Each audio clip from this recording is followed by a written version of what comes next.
Collection का batch 25 से start हो रहा है, शायद 25 सितंबर से। एक बार आप saurabh.classes.com पे उसके लिए इंक्वायरी देख लीजिएगा कि किस कब से स्टार्ट हो रहा है, टाइमिंग से क्या है। आई होप 8:30 से है, बट फिर भी एक बार आप चेक कर लीजिएगा 8 से है या 8:30 से, ठीक है। और कलेक्शन का इंपॉर्टेंस अगर आपको नहीं पता हो, do you know what is the collection framework, या मुझे बताने की जरूरत है? क्या आप जानते हैं कलेक्शन फ्रेमवर्क क्या है, या मुझे मैं बताऊं आपको? नहीं जानते? सुनिए, हाँ बिल्कुल बिल्कुल, हाँ बिल्कुल समीर, एसटीएल जैसा है, बिल्कुल जैसा सी प्लस प्लस का एसटीएल है वैसा जावा का कलेक्शन है। पर एक बात मान के चलना, जब आप इंटरव्यू राउंड फेस करोगे, इंटरव्यू राउंड में अगर वाकई में आपका इंटरव्यू सही तरीके से हो रहा है तो 50% क्वेश्चन कलेक्शन फ्रेमवर्क के होंगे, ठीक है। हर तरीके का ऊपर से लेकर नीचे तक का क्वेश्चन कलेक्शन फ्रेमवर्क से आपसे जरूर पूछा जाएगा, क्योंकि जो काम आप कोड लेंथ में करते हो लगभग 20 से 25 लाइनों में, वही लाइन जब आप कलेक्शन फ्रेमवर्क से करने जाओगे तो पहले तो कोड लेंथ कम हो जाएगी 10 लाइन की, और दूसरा जब हम इस पर्टिकुलर कलेक्शन फ्रेमवर्क को यूज करते हैं तो एफिशिएंटली मेमोरी को मैनेज करना सिखाया जाता है कि कौन सा डेटा स्ट्रक्चर्स यूज करूं। पर डेटा स्ट्रक्चर्स हमें बनाना नहीं है, मतलब हमें कभी भी कलेक्शन फ्रेमवर्क में कोई भी डेटा स्ट्रक्चर अपने आप से नहीं बनाना होगा। लिंक लिस्ट भी हम खुद नहीं बनाएंगे, पर लिंक लिस्ट का ऑब्जेक्ट जब हम बनाएंगे तो हमें ये चीज कंफर्म हो जाएगी कि this particular question is for the link list, मतलब ये जो पर्टिकुलर एप्लीकेशन है ये लिंक लिस्ट का है, ये जो पर्टिकुलर एप्लीकेशन है ये हैश सेट का है, हैश टेबल का है, या फिर हैश मैप का है, या फिर क्यू का है, या फिर स्टैक का है, या फिर एरे लिस्ट का है। इस तरीके से ढेरों कलेक्शंस अवेलेबल है उसके अंदर, जिसमें हमें इन सारी चीजों को सीखने को मिलता है, ठीक है। तो जितने भी इंटरव्यू हुए हैं आज तक जो अच्छे लेवल के हैं, उसमें ये चीज डेफिनेटली है कि आपका 50% हिस्सा कलेक्शन से होता है। मल्टी थ्रेडिंग से बहुत कुछ पूछा जाता है, अगर सामने वाला पूछने को आ गया है तो कि मल्टी थ्रेडिंग आपको आती है या नहीं, क्योंकि आपने खुद मल्टी थ्रेडिंग पढ़ी है। देखो जब हम पढ़ते हैं ना तो हमें खुद समझ आता है कि इसमें से कौन सा टॉपिक है जो इंटरव्यू में उठाया जा सकता है। जिस टॉपिक में जितने ज्यादा ट्विस्ट होंगे उतना ज्यादा वो इंटरव्यूअर का फेवरेट टॉपिक होगा, यस और नो? सही है ना? जितने ज्यादा ट्विस्ट एंड टर्न जिस टॉपिक में है वो इंटरव्यू का फेवरेट टॉपिक है, क्योंकि उसको मालूम है यहाँ पे मैं सामने वाले को उलझा सकता हूँ। तो अगर आप कभी ऑफ कैंपस जा रहे हैं, देखो कैंपस में तो ऐसा होता है कि इंटरव्यू एक लेवल तक होता है। अगर आपने जितनी मैंने आपको जावा पढ़ाई है, अगर आप उतनी ही जावा और कलेक्शन फ्रेमवर्क बहुत अच्छे से पढ़ लेते हैं, जितना मैंने आपको पढ़ाया है उतना कह रहा हूँ, मैं आपको गारंटी देता हूँ उस लेवल से बाहर आपका क्वेश्चन नहीं जाएगा। मतलब इससे बाहर आपसे इंटरव्यू नहीं पूछेगा जो मैंने आपको पढ़ाया है। पर फिर भी अगर आप ऑफ कैंपस जाते हैं तो ऑफ कैंपस में क्वेश्चन कहाँ से आ जाएगा उस बारे में गारंटी नहीं होती। तो ऑफ कैंपस में आपकी मेहनत थोड़ी ज्यादा होती है, समझ रहे हो? वहां पे आपको थोड़ा सा मेहनत करना पड़ेगा कि नहीं, हमने जो पढ़ा है क्लास में वो तो पढ़ाई है, बट 10% 20% एक्स्ट्रा थोड़ा सा आपको और जाना पड़ेगा, ठीक है। Okay good. चलिए, तो अगर आपको लगता है कि आपको बैच ज्वाइन करना चाहिए और आप सीरियसली जावा में करियर बनाने के इच्छुक हैं तो उस बैच के बारे में सोचिएगा। मैं आपसे ये नहीं कहूंगा कि ज्वाइन करिएगा, आप अपने जो सीनियर्स हैं, आप जो अपने और टीचर्स हैं अगर कोई, तो उनसे और सलाह लीजिए। आपको लगता है कि ये बैच वाकई वर्दी है तो आप बिल्कुल 25 से बैच ज्वाइन कीजिए। इट इज लिटरली बहुत यूजफुल, बहुत पॉपुलर, बहुत वर्दी है वो कोर्स, ठीक है। तो चलिए, सो ऑब्वियसली यूट्यूब पे कोई भी इतना डीप में नहीं जाता। बिल्कुल रामानंद एक मॉक इंटरव्यू का फीचर डाल देंगे, ये आपके और किसी भी ग्रुप में ऐसा कर लेंगे कि अपन जो मॉक इंटरव्यू के लिए इंटरेस्टेड होंगे ना, आप लोग मुझे जरा एक बार अपनी तैयारी करना और मुझे एक बार जरा व्हाट्सएप पर मैसेजेस करना, ठीक है। तो मैं इस तरीके का कोई मॉक इंटरव्यू जरूर अरेंज करवा दूंगा आप लोगों का, ठीक है। मैं ही ले लूंगा, कोई दिक्कत नहीं है। ओके ओके, चलिए। बट उसके लिए जरूरी है कि आप तैयार हो जाएं, नहीं तो पता चले तुम मेरी बेइज्जती कराओ, क्योंकि पढ़ाया मैंने और मैं पूछूंगा तुमसे नहीं बनेगा ना तो लिटरली मुझे बहुत बुरा लगेगा। तो पहले तैयार होकर आना, फिर अपन पूछेंगे, ठीक है ना? ओके चलिए, चलो तो जरा स्विंग के प्रोजेक्ट पे आ जाते हैं। हाँ बिल्कुल बिल्कुल, चलिए स्विंग के प्रोजेक्ट पे आ जाते हैं और नेटबीन्स खोल लिया जाए।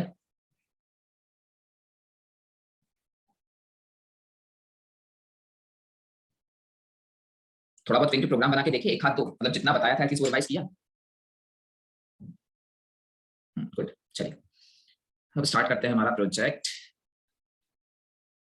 और इस प्रोजेक्ट के अंदर टोटल, इसको बंद करता हूँ मैं, इस एक को बस मैं खुला रहने देता हूँ। अच्छा ये वाला तो फ्रेम है ही नहीं। ओके, अपन एक फ्रेम वाला और खोल लेंगे ताकि आपको इसके ऊपर जो मैंने किया हुआ है वो वहां पर करके दिखा सकूं कि कैसे होता है। ओके, तो टोटल 1 2 3 4 5 6 7 8 क्लासेस हैं इसके अंदर। और इन 8 क्लासेस के अंदर एक इमेज है, p_image, मतलब इसी प्रोजेक्ट के अंदर मैंने इसको पेस्ट कर दिया है। इसको ऐसा राइट क्लिक किया मैंने और राइट क्लिक करके देखो यहाँ पेस्ट का ऑप्शन है ना। तो मैंने बाहर से कॉपी करके लाया, जहां भी इमेज थी वहां से कॉपी किया, इस पर राइट क्लिक किया और राइट क्लिक करके पेस्ट कर दिया। तो पेस्ट किया तो ये इमेज यहाँ आ गई है, ठीक है, क्लियर, गुड। अब शुरुआत करते हैं हम। इसमें अगर आप ध्यान से देख रहे हो ना तो यहाँ सिंबल्स ही आपको बता देंगे कि क्या क्या चीज है। एक के ऊपर ऐसा प्ले का सिंबल है, ये देख रहे हो, उसके ऊपर प्ले बटन बना हुआ है, ये वो क्लास है जिसमें मेन है, ठीक। इसके बाद ये देखो बाकी के सिंबल्स अलग है और ये एक अलग है। So this is a plain Java class, get connection dot Java is a plain Java class. This is the class with the main, और ये जितनी बाकी बच गई हैं, ये 4 और ऊपर की 2, ये सब है जिसमें फ्रेम है, ठीक है। और इसके अंदर फ्रेम भी है और मेन भी है, और ये तो इमेज है, क्लियर। चलिए तो जरा लॉगिन फॉर्म पे आ जाते हैं हम लोग, यहाँ से शुरू करते हैं प्रोग्राम को। ये लॉगिन फॉर्म है। अब ये कलर्स कैसे लाए गए हैं, ये किस तरीके से मैंने मैनेज किया है, इस काम को दिखाने के लिए मैं आपको यहाँ पर एक और स्विंग का कोई प्रोग्राम खोल लेता हूँ ताकि हम लोग उसके ऊपर टेस्ट कर सकें चीजों को। Okay this one. तो जरा मैं इसको डिलीट करता हूँ और ये भी डिलीट करते हैं, ये भी डिलीट करते हैं। ओके चलिए अब देखिए, ये ब्लैक कलर, ये इमेज, ये बटन, ये कलर्स, ये सब कैसे आए? ये तो पता नहीं क्या है, आप बोलेंगे सर ये टेक्स्ट फील्ड है। ये क्या है? ये भी टेक्स्ट फील्ड है। ये क्या है? ये लेबल है, ये भी लेबल है। ये बटन है, ये भी लेबल है। और ये क्या है? सरप्राइजिंगली ये भी लेबल है, ठीक। देखो कैसे बनाया है मैंने ड्रैग एंड ड्रॉप करके। मैंने यहाँ से उठाया एक पैनल, ठीक है। अब ये पैनल क्या होता है ये समझिए। मुझे एक बात बताओ, जे फ्रेम अगर मैं बोलता हूँ तो जे फ्रेम के अंदर जैसे हम इसी पर्टिकुलर सेगमेंट की बात करते हैं, इसी प्रोग्राम को अगर मैं रन करूँ तो देखना एक चीज आपको समझ आएगी, not this one login form. Okay, इसको जरा बंद करते हैं। और यहाँ पर जैसे ही मैं लॉगिन करता हूँ तो मैंने कहा राहुल और सपोज RAHUL 1 2 3 ओके, यहाँ पर जब मैं कोई इस तरीके से मेडिसिन को सेलेक्ट करके प्लस की बटन पे क्लिक करता हूँ तो ये चीज विजिबल होती है ना। अगर मैं इस पे अगर मैं देखूं तो ये चीजें हाइड रहती है, पहले इस प्लस की बटन पे क्लिक करने पर ये विजिबल हो रही है, सही है ना। इसका मतलब ये है इस फ्रेम के मैंने कुछ लॉजिकल पार्टीशन करके रखे हुए हैं, ये एक एक जो चीज बढ़ती जाएगी ना नीचे तक, ये एक तरीके का लॉजिकल पार्टीशन है। और ये लॉजिकल पार्टीशन हम कैसे कर पाते हैं, with the help of panel. तो अगर मैं इस फ्रेम के ऊपर पैनल डाल दूं, ध्यान से सुनना, अगर मैं इस फ्रेम के ऊपर पैनल डाल दूं तो पैनल के थ्रू मैं इस फ्रेम को लॉजिकली डिवाइड कर सकता हूं। तो जैसे यहाँ से मैं एक पैनल उठाता हूँ और ये पैनल को यहाँ पर रखता हूँ। अब अगर इस पैनल को मैं इतना ड्रैग एंड ड्रॉप करके खींच दूं तो आप कहेंगे सर ये एक पोर्शन हो गया है मेरे फ्रेम का, और इसी तरीके से अगर मैं और दूसरा पैनल उठा के यहाँ पर ड्रैग एंड ड्रॉप कर दूं तो आप कहेंगे सर ये दूसरा पोर्शन हो गया है मेरे फ्रेम का। क्लियर। तो हमारे पास दो पैनल है, देखो एक ये रहा और एक ये रहा। जैसे जैसे मैं क्लिक करता हूँ वैसे वैसे यहाँ पर भी मुझे पैनल शो करता है। क्लियर। ओके, अब इस पैनल को भी मैं कलरफुल बना सकता हूँ या विजिबिलिटी को ऑफ कर सकता हूँ। जैसे फ्रेम की विजिबिलिटी पहले से ऑफ होती है वैसे इस पैनल की भी विजिबिलिटी ऑफ की जा सकती है। तो आप समझ पा रहे हैं लॉजिक यहाँ पे मैंने क्या यूज किया होगा। ये पैनल होगा जरूर वहां पे पर इसकी विजिबिलिटी ऑफ होगी, और जब मैं इस प्लस बटन पे क्लिक करता होगा तो ये विजिबल हो जाता होगा। सही है, यस, बस यही लॉजिक मैंने यहाँ पे यूज किया था। अब इन पैनल्स को कलर कैसे देते हैं, राइट क्लिक करिए, प्रॉपर्टीज में आइए, चेंज बैकग्राउंड कलर, ये रहा बैकग्राउंड, मैंने बैकग्राउंड पे गया और यहाँ पे आपको जो कलर पसंद आया आपको चूज कर लीजिए। Now the background colour has changed. Clear. Okay, अब इसका जो बैकग्राउंड कलर चेंज हुआ है तो इसके ऊपर भी मैं कंपोनेंट को ला सकता हूँ। देखो, सिर्फ फ्रेम और पैनल वो हैं जो अपने ऊपर कंपोनेंट्स को अरेंज करने देते हैं। मतलब अगर मुझे किसी बटन को प्लेस करना है तो मैं बटन के ऊपर बटन नहीं रख सकता, मैं टेक्स्ट फील्ड के ऊपर बटन नहीं रख सकता। मैं क्या कर सकता हूँ, मैं फ्रेम के ऊपर बटन रख सकता हूँ या मैं पैनल के ऊपर बटन रख सकता हूँ। तो जितने कंपोनेंट्स आप देख रहे हो, लेबल, बटन, ये सारी चीजें, ये आप बहुत आराम से इस पैनल के ऊपर एडजस्ट कर सकते हैं। तो ये रहा मेरा पैनल और इसके ऊपर मैंने लेबल एडजस्ट किया, और अब आप खुद जानते हैं इस लेवल को मैंने कैसे वाइट किया और कैसे इसका फॉन्ट साइज बढ़ा के इसका फॉन्ट का जो फैमिली है वो चेंज कर दिया। Clear, good. चलिए, अब उसके बाद ये आपको समझ आ रहा है ये क्या है, ब्लैक कलर का, इज इट आल्सो पैनल। और ये मुझे ब्लू कलर का, ये भी पैनल है। तो यहाँ ये हरा, नीला, ये ब्लैक, ये सब पैनल है। ये टेक्स्ट फील्ड है, ये पासवर्ड फील्ड है। सॉरी, ये मैंने आपको टेक्स्ट फील्ड बताया था बट ये पासवर्ड फील्ड है। ठीक है, यहाँ पे आपको पासवर्ड भी मिल जाएगी, ये रहा पासवर्ड फील्ड। ठीक है, पासवर्ड फील्ड की खासियत वो आपको रिवील नहीं करेगी कि आप टाइप क्या करते हैं। ओके, चलिए, तो एंटर यूजर नेम हो गया, एंटर पासवर्ड हो गया। अब ये रही इमेज। इमेज कैसे आई यहाँ पर, तो इमेज एक्चुअली लेबल पर आती है। ठीक है, तो मैं यहाँ से न्यू जे फ्रेम पे वापस जाता हूँ और इमेज को लाने की कोशिश करता हूँ। तो इमेज लाने के लिए मुझे क्या करना होगा, मुझे एक लेबल लेना होगा। इस लेबल को थोड़ा सा आपको पहले तो एक्सटेंड करना होगा जितना आपका इमेज साइज है उस हिसाब से, और यहाँ से फिर राइट क्लिक करिए, प्रॉपर्टीज में जाइए, इसका ये जो कंटेंट है ये हटा दीजिए। ठीक है, अब इसका कंटेंट हटाने के बाद यहाँ देखिए icon, this one is icon. इस आइकन पे जब आप क्लिक करेंगे तो अभी तो यहाँ नन आ रहा है, वो नन इसलिए आ रहा है क्योंकि आपके इस पर्टिकुलर स्विंग डेमो पैकेज में, हम देखो हम न्यू जे फ्रेम पे हैं, ये वाले स्विंग डेमो वाले में, तो इस स्विंग डेमो में ये जो स्विंग डेमो पैकेज है, इस पैकेज के अंदर कोई इमेज नहीं है। क्योंकि इसके अंदर कोई इमेज नहीं है इसलिए आपको यहाँ पे समझ नहीं आ रहा है कि यहाँ कोई इमेज है या नहीं। पर जैसे ही आप यहाँ पर कोई इमेज को पेस्ट कर देंगे तो देखो जरा यहाँ पे लॉगिन फॉर्म में कहाँ गया हमारा प्रोजेक्ट, ये p_ इमेज है। तो अगर मैं इस पर राइट क्लिक करूं और फिर मैं कहूं प्रॉपर्टीज और फिर मैं कहूं आइकन, तो देखो आइकन में यहाँ पर मुझे ऑप्शन में नन मिल रहा है और यहाँ पे p_ इमेज भी मिल रहा है। आई बात समझ। ओके, अब जब आप इस पर इमेज को प्लेस करोगे तो एक बात याद रखना, जब आप इस पर इमेज को प्लेस करोगे तो वो जितना आपका इसका साइज है, लेवल का साइज, उस हिसाब से एडजस्ट होगा। मतलब मेरा अगर लेवल का साइज इतना है और मेरा जो पिक्चर है वो बड़ा है तो कटा हुआ आएगा। जो मेरा पिक है वो बड़ा है और जो ये है, बिल्कुल ये मत सोचना कि सर अपने आप जो इमेज है वो इस साइज में एडजस्ट हो जाएगी ना, वो कट जाएगी। मतलब इतना शुरुआत में 0 0 से शुरू होगी, जो इमेज का 0 0 कोऑर्डिनेट है वो यहाँ 0 0 से शुरू होगा, और जितना जा सकता है उतना हॉरिजॉन्टली जाएगा, उतना वर्टिकली जाएगा, बाकी पोर्शन अपने को विजिबल नहीं होगा। ऐसी स्थिति में हमें क्या करना है, हमें लेवल को उतना खींच के बढ़ा देना है कि हमें पूरी की पूरी इमेज दिखने लग जाए। आई बात समझ। गुड, चलिए, तो इमेज को डाउनलोड करना पड़ेगा। मतलब इमेज को डाउनलोड नहीं बेटा, ये इमेज मैंने कहीं से निकाली थी। मतलब जैसे ये जो इमेज आप देख रहे हो ना, ये मैंने इंटरनेट से डाउनलोड की थी, डाउनलोड करके मैंने इसको डाउनलोड फोल्डर से कॉपी करके यहाँ पेस्ट कर दिया था। ठीक है, ऐसा पेस्ट कैसे करेंगे भाई, आपने डाउनलोड की, आपके डाउनलोड फोल्डर में इमेज है, आपने वहां से कॉपी किया, कॉपी करके यहाँ आप आए, यहाँ पे आपने प्रोजेक्ट पे राइट क्लिक किया और यहाँ पेस्ट कर दिया। तो जैसे ही आप यहाँ पेस्ट करेंगे वहां से उठ के इमेज यहाँ आ जाएगी। ठीक है, गुड, ओके, चलिए। तो इस तरीके से मेरा लॉगिन फॉर्म का काम तो खत्म हुआ, मतलब बंद हो गया मेरा लॉगिन फॉर्म। अब ये आप जितना डेकोरेट कर सकते हैं, that is up to you कि आप इसको और कितना सुंदर बना सकते हैं। ठीक है, ओके, चलिए। अब जरा लॉगिन फॉर्म में आकर जरा चेक करते हैं। तो मैं MySQL डेटाबेस और खोल लेता हूँ ताकि हमारे डेटाबेस में क्या क्या है वो भी आपको दिख जाए। राहुल, एंटर। ओके, ये जो मेडिसिन आप देख रहे हो ना यहाँ पे, ये मेडिसिन ना एक्चुअली डेटाबेस से उठकर आ रही है। मतलब ये ऐसा हार्ड कोडेड मेडिसिन नहीं है जैसे बैप्टिशिया, एकोनाइट, अल्फा, ये जितना दिख रहा है ना आपको, ये सब मेडिसिन डेटाबेस से उठ के आ रही है। मतलब कल के दिन में अगर मैं डेटाबेस में एक हाथ बढ़ा दूं ना तो इसके अंदर वो भी बढ़ जाएगी। तो अपन एक हाथ बढ़ा ही देते हैं। मैं काम करता हूँ मोर स्टॉक चेक, मोर स्टॉक एंट्री पे जाता हूँ। ठीक है, अब इंसर्ट न्यू मेडिसिन और एक add stock to existing medicine. Add stock to existing medicine क्या है? सिंपल सी बात है, आपके पास ऑलरेडी एक मेडिसिन है जैसे एकोनाइट, वो खत्म हो गई है, तो अगर वो खत्म हो गई है तो उसका स्टॉक हमें बढ़ाना है, नहीं थोड़ी ना एकोनाइट इंसर्ट करनी है। समझ रहे हो? जैसे मेरे पास 100 थी, 100 में से वो 0 हो गई है, तो 0 हो गई है तो मुझे उसे बढ़ा के वापस 50 या 60 मेडिसिन परचेज करनी है, लेकिन मुझे एकोनाइट नहीं थोड़ी ना डालनी। पर मान लीजिए मेरे पास कोई भुजा नाम की मेडिसिन है जो है ही नहीं, अगर वो है ही नहीं तो मैं इंसर्ट न्यू मेडिसिन करूंगा। अभी तक मेरे मेडिकल स्टोर में नहीं थी, अब नई मैं परचेज करना चाहता हूँ जो अभी तक नहीं थी, तो मैं कहूंगा इंसर्ट न्यू मेडिसिन। तो यहाँ पे मैं नाम डाल देता हूँ भुजा, और इसका रेट डाल देते हैं अपन सपोज 60 रुपीज, और क्वांटिटी अपन डाल देते हैं 20, और मैं इसको कर देता हूँ ऐड। सो रिकॉर्ड इंसर्टेड सक्सेसफुली, मैंने बोल दिया ओके। अब क्योंकि ये आ चुकी है तो अब जरा देखना, ओके इसने नहीं उठाया डेटा, इसको रीसेट करते हैं, अब देखते हैं। Now this is to clear, आएगा समझ? गुड। अब एक फ्लॉ निकला इसके अंदर, इसके अंदर एक फ्लॉ निकला कि वहां पे मैंने मेडिसिन इंसर्ट किया और यहाँ पे चीजें नहीं हो पाई। तो देखो, देखा जाए तो ये फ्लॉ नहीं है, देखा जाए तो ये फ्लॉ नहीं है। आप ऑलरेडी बिल जनरेटेड विंडो पर हो, जनरेटेड बिल विंडो पर अगर आप हो तो भाई वो उतनी मेडिसिन आपको दिखा रहा है जो मेडिसिन हमारे डेटाबेस में है। अभी अभी नई मेडिसिन आई है तो वो रिसेंटली नहीं आ रही है, और आपको लगता है कि नहीं सर वो भी आनी चाहिए थी, तो फिर ये आपके लिए एक बग है और आप इसको दूर करोगे। आ रहा है बात समझ? ठीक है, तो हमारे रिक्वायरमेंट क्या है उस हिसाब से हमें चीजों को सेट करना है। तो ये यहाँ पर जैसे ही मैंने रीसेट किया, वापस से मेरी ये नहीं, मतलब ये विंडो रीसेट हो गई, विंडो रीसेट हुई तो उसने वापस से डेटाबेस से फेच करके लाया, तो उसे पता चला कि okay now there is results. So ये पूरा का पूरा जितना डेटा है ये पूरा रियल टाइम में आ रहा है, मतलब अगर आपने कुछ भी मैनिपुलेशन किया तो तुरंत यहाँ पे विजिबल होने लगेगा। ठीक है, आपको सोर्स कोड बदलने की जरूरत नहीं है। ओके चलिए, सो अब जरा पहले अपन एक लॉगिन फॉर्म में एंटर यूजर नेम और एंटर पासवर्ड डालें, तो इस चीज को कैसे मैनेज करेंगे। तो इसका सोर्स पे आते हैं और सोर्स पे जरा इसके इस चीज को देखते हैं। Okay now one more thing, ये फ्रेम का कलर देखना आपको व्हाइट दिखाई देगा, इसको ध्यान से देखना, ये व्हाइट है ना, ये पोर्शन देखो, है ना। ओके नाउ जस्ट ऑब्जर्व, ये पैनल है, ये लेबल है, ये पैनल है, ये भी पैनल है, ये बटन है, पर ये बटन रखी कहाँ है? ये व्हाइट जो हिस्सा दिख रहा है ये पैनल है कि फ्रेम है?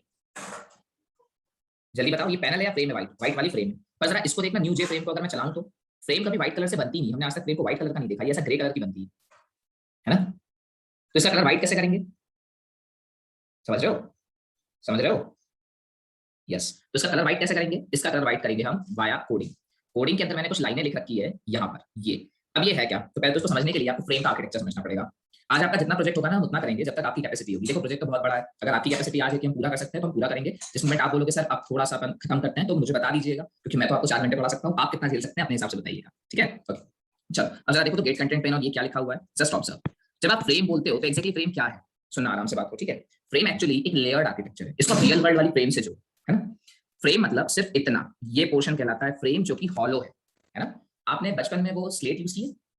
बचपन में कभी स्लेट यूज की है लिखने के लिए? अगर वो बीच से टूट जाती थी तो क्या बचता था? मतलब वो जो एक पत्थर की स्लेट आती थी, स्टोन की स्लेट आती थी, अगर वो टूट जाती थी तो क्या बचता था? तो हम कहते हैं सर सिर्फ उसके अंदर एक फ्रेम बच जाता था, सही है, जो हॉलो होता था, है ना। तो वही एक्चुअली फ्रेम है। तो ओरिजिनल जावा के हिसाब से भी फ्रेम तो वही है जो हॉलो है, जिसमें अगर मैं इस बाउंड्री की, ये जो बाउंड्री मैंने बनाई है यहाँ पर, ये जो बाउंड्रियां बनाई है, इस बाउंड्री के ऐसे आर पार अगर हाथ डालूं तो हाथ मेरा आर पार निकल जाएगा, क्लियर, ये हॉलो है, दिस इज द फ्रेम। अब मुझे बताओ, अगर इस फ्रेम के ऊपर मैं कुछ ऐड करना चाहूँ तो कुछ ऐड होगा क्या? मतलब यहाँ मैं कोई कंपोनेंट रखना चाहूँ तो कोई कंपोनेंट रखाएगा? तो आप बोलेंगे नहीं रखाएगा सर, हॉलो है। यही हमारे रियल वर्ल्ड में भी होता है, हमारी जो फोटो फ्रेम होती है, फोटो फ्रेम भी देखा जाए तो हॉलो होती है ना। अगर फोटो फ्रेम की भी बात करूँ तो वो हॉलो होती है। हॉलो फ्रेम के पीछे एक टफ बैकग्राउंड दिया जाता है, यहाँ पर ब्लैक कलर का पीछे एक टफ बैकग्राउंड होता है, कि ताकि किसी चीज को हम अब उस फ्रेम पर टिका सके। तो वैसे ही इस पर्टिकुलर हॉलो सेक्शन को कंप्लीट करने के लिए भी यहाँ पर ना एक टफ बैकग्राउंड होता है, जैसे हम कहते हैं root pane. What is this? Root pane, clear, आएगा समझ? ओके, अब रूट पेन होता है थोड़ा सा हार्ड। मुझे एक बात बताओ, फोटो फ्रेम में आपने देखा होगा कि फोटो फ्रेम के अंदर वो जो पीछे ब्लैक कलर का बैकग्राउंड, पीछे ब्लैक कलर का जो सपोर्ट होता है जिसमें हम फोटो को पेस्ट करते हैं, वो जो पेस्ट करते हैं तो वो इस तरीके का कुछ होता है ब्लैक कलर का, कि यहाँ से कोई एक ऐसा प्लास्टिक का आर्किटेक्चर बना हुआ है, तो इस कारण से फोटो यहाँ प्रॉपर्ली प्लेस नहीं हो पाती है ना। यहाँ पर कुछ ऐसे कुछ प्लास्टिक्स के बने हुए हैं ताकि प्रॉपर्ली वो चिपक सके हमारे, या फिक्स हो सके हमारी फ्रेम के साथ। तो यहाँ इस पर्टिकुलर ये ऐसी रफ सरफेस के ऊपर फोटो प्रॉपर्ली प्लेस नहीं होगा ना, है ना। ओके, तो ऐसा नहीं होगा, इसलिए उसके ऊपर एक ऐसा स्पंज टाइप का या कोई ऐसा सॉफ्ट मटेरियल लगा दिया जाता है। उस सॉफ्ट मटेरियल के ऊपर जाके फिर हम फोटो को पेस्ट करते हैं, सही है, सही है। तो वो सॉफ्ट मटेरियल कुछ भी हो सकता है, वो गत्ता हो सकता है, वो स्पंज हो सकता है, वो किसी तरीके का टू वे टेप हो सकता है, या टू वे टेप का जो मटेरियल होता है स्पंजी मटेरियल वैसा कुछ जिसमें थिकनेस ना हो, इस तरीके का कुछ भी यूज कर सकते हैं। वैसे रूट पेन भी बहुत हार्ड होता है, इसके ऊपर डायरेक्ट कोई कंपोनेंट नहीं चिपकता या डायरेक्ट कोई कंपोनेंट नहीं अटैच होता, इसलिए इसके ऊपर एक स्मूथ सरफेस दी जाती है जिसको कहते हैं content pane, clear. So root pane को स्मूथ बनाने के लिए उस पर रखते हैं हम कंटेंट पेन, क्लियर, गुड। अब कंटेंट पेन के बाद अब इसके ऊपर हम लगाते हैं हमारे एलिमेंट्स को। तो अगर अब आपको बटन लगानी है तो बटन कहाँ चिपकती है या बटन कहाँ ऐड होती है? तो हम कहेंगे बटन एक्चुअली ऐड होती है हमारे कंटेंट पेन पे, ये हमारी फ्रेम के उस पर्टिकुलर पोर्शन पे ऐड होती है जिसे हम कहते हैं कंटेंट पेन, क्लियर। अब मेरा कंपोनेंट अटैच हो गया, अब एक चीज आप मुझे बता दो, फ्रेम में क्या रह गया? अपनी रियल वर्ल्ड फ्रेम में क्या रह गया बताना जरा। फोटो है, फॉलो सेक्शन है, एक लास्ट कुछ रह गया, अभी भी रह गया, जल्दी जल्दी। ग्लास रह गया ऊपर का, ग्लास रह गया ऊपर का, यस। वैसे यहाँ पे भी ग्लास लगता है। यहाँ पर कंटेंट पेन पर जब हमारा कंपोनेंट चिपक जाता है या ऐड हो जाता है, उसको स्टेबल रखने के लिए और उसे शाइन देने के लिए, भाई क्या होता है रियल वर्ल्ड में, हम जब हमारी फोटो फ्रेम के ऊपर ग्लास लगाते हैं तो क्या होता है, ग्लास लगाने से फर्स्ट ऑफ ऑल हमारा वो ओरिजिनल फोटो खराब नहीं होता, उसके ऊपर धूल नहीं बैठती। दूसरी चीज, एक एक्स्ट्रा शाइन मिलती है। तो ये जो आप एक्स्ट्रा शाइन देख रहे हो ना आपके कंपोनेंट्स के ऊपर, देखो यहाँ पर अगर आप इस चीज को नोट करो तो हल्का सा ये जो ग्लो इफेक्ट आ रहा है और ये हल्की सी जो बॉर्डर है प्रॉपर, इतना जो ग्लोइंग इफेक्ट है ना, ये सब ग्लास पेन के कारण है। तो कंपोनेंट के ऊपर फिर लगाई जाती है ग्लास पेन, ठीक है, this is a glass pen. आया समझ? तो आपकी फ्रेम एक्चुअली चार चीजों से मिलकर बनी है। एक होता है फ्रेम स्ट्रक्चर, फिर फ्रेम स्ट्रक्चर के ऊपर आता है रूट पेन जो हॉलोनेस को दूर करता है, फिर आता है कंटेंट पेन जो उसको स्मूथनेस देता है, फिर उसके ऊपर आता है कंपोनेंट, और कंपोनेंट के फिर ऊपर आती है ग्लास पेन। क्लियर? आया समझ?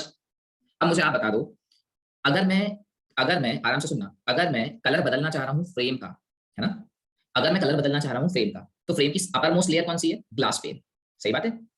सही बात है, गुड। अपर मोस्ट लेयर अगर ग्लास पेन है तो मैं ग्लास पेन का कलर बदल दूं तो ट्रांसपेरेंट चीज का कभी कलर बदलता है क्या? अगर मैं ट्रांसपेरेंट पर कलर कर भी दूं तो ट्रांसपेरेंट ट्रांसपेरेंट ही होता है ना? देखो, नहीं सुनो सुनो समझिए, आराम से सुनो, आराम से सुनो क्या बोल रहा हूँ, सुनो। अगर आप बोल रहे हो कोई चीज ट्रांसपेरेंट है और वो हमेशा ट्रांसपेरेंट ही रहेगी, ग्लास पेन ट्रांसपेरेंट होगा ना, ये कंफर्म समझ रहे हो ना? ग्लास पेन ट्रांसपेरेंट होगा ना, और जावा के हिसाब से उसे ट्रांसपेरेंट ही रहना है, क्योंकि अगर वो ट्रांसपेरेंट नहीं रहेगा तो पीछे के कंपोनेंट दिखना बंद हो जाएंगे, क्योंकि वो कंपोनेंट के ऊपर आया है। क्लियर? क्लियर? ओके। तो मैं ये कह रहा हूं अगर ये ट्रांसपेरेंट है और जावा इसे ट्रांसपेरेंट ही रखेगी, तो इसके ऊपर अगर मैं कलर कर भी दूं तो ट्रांसपेरेंट ही बना रहेगा ना ये तब भी।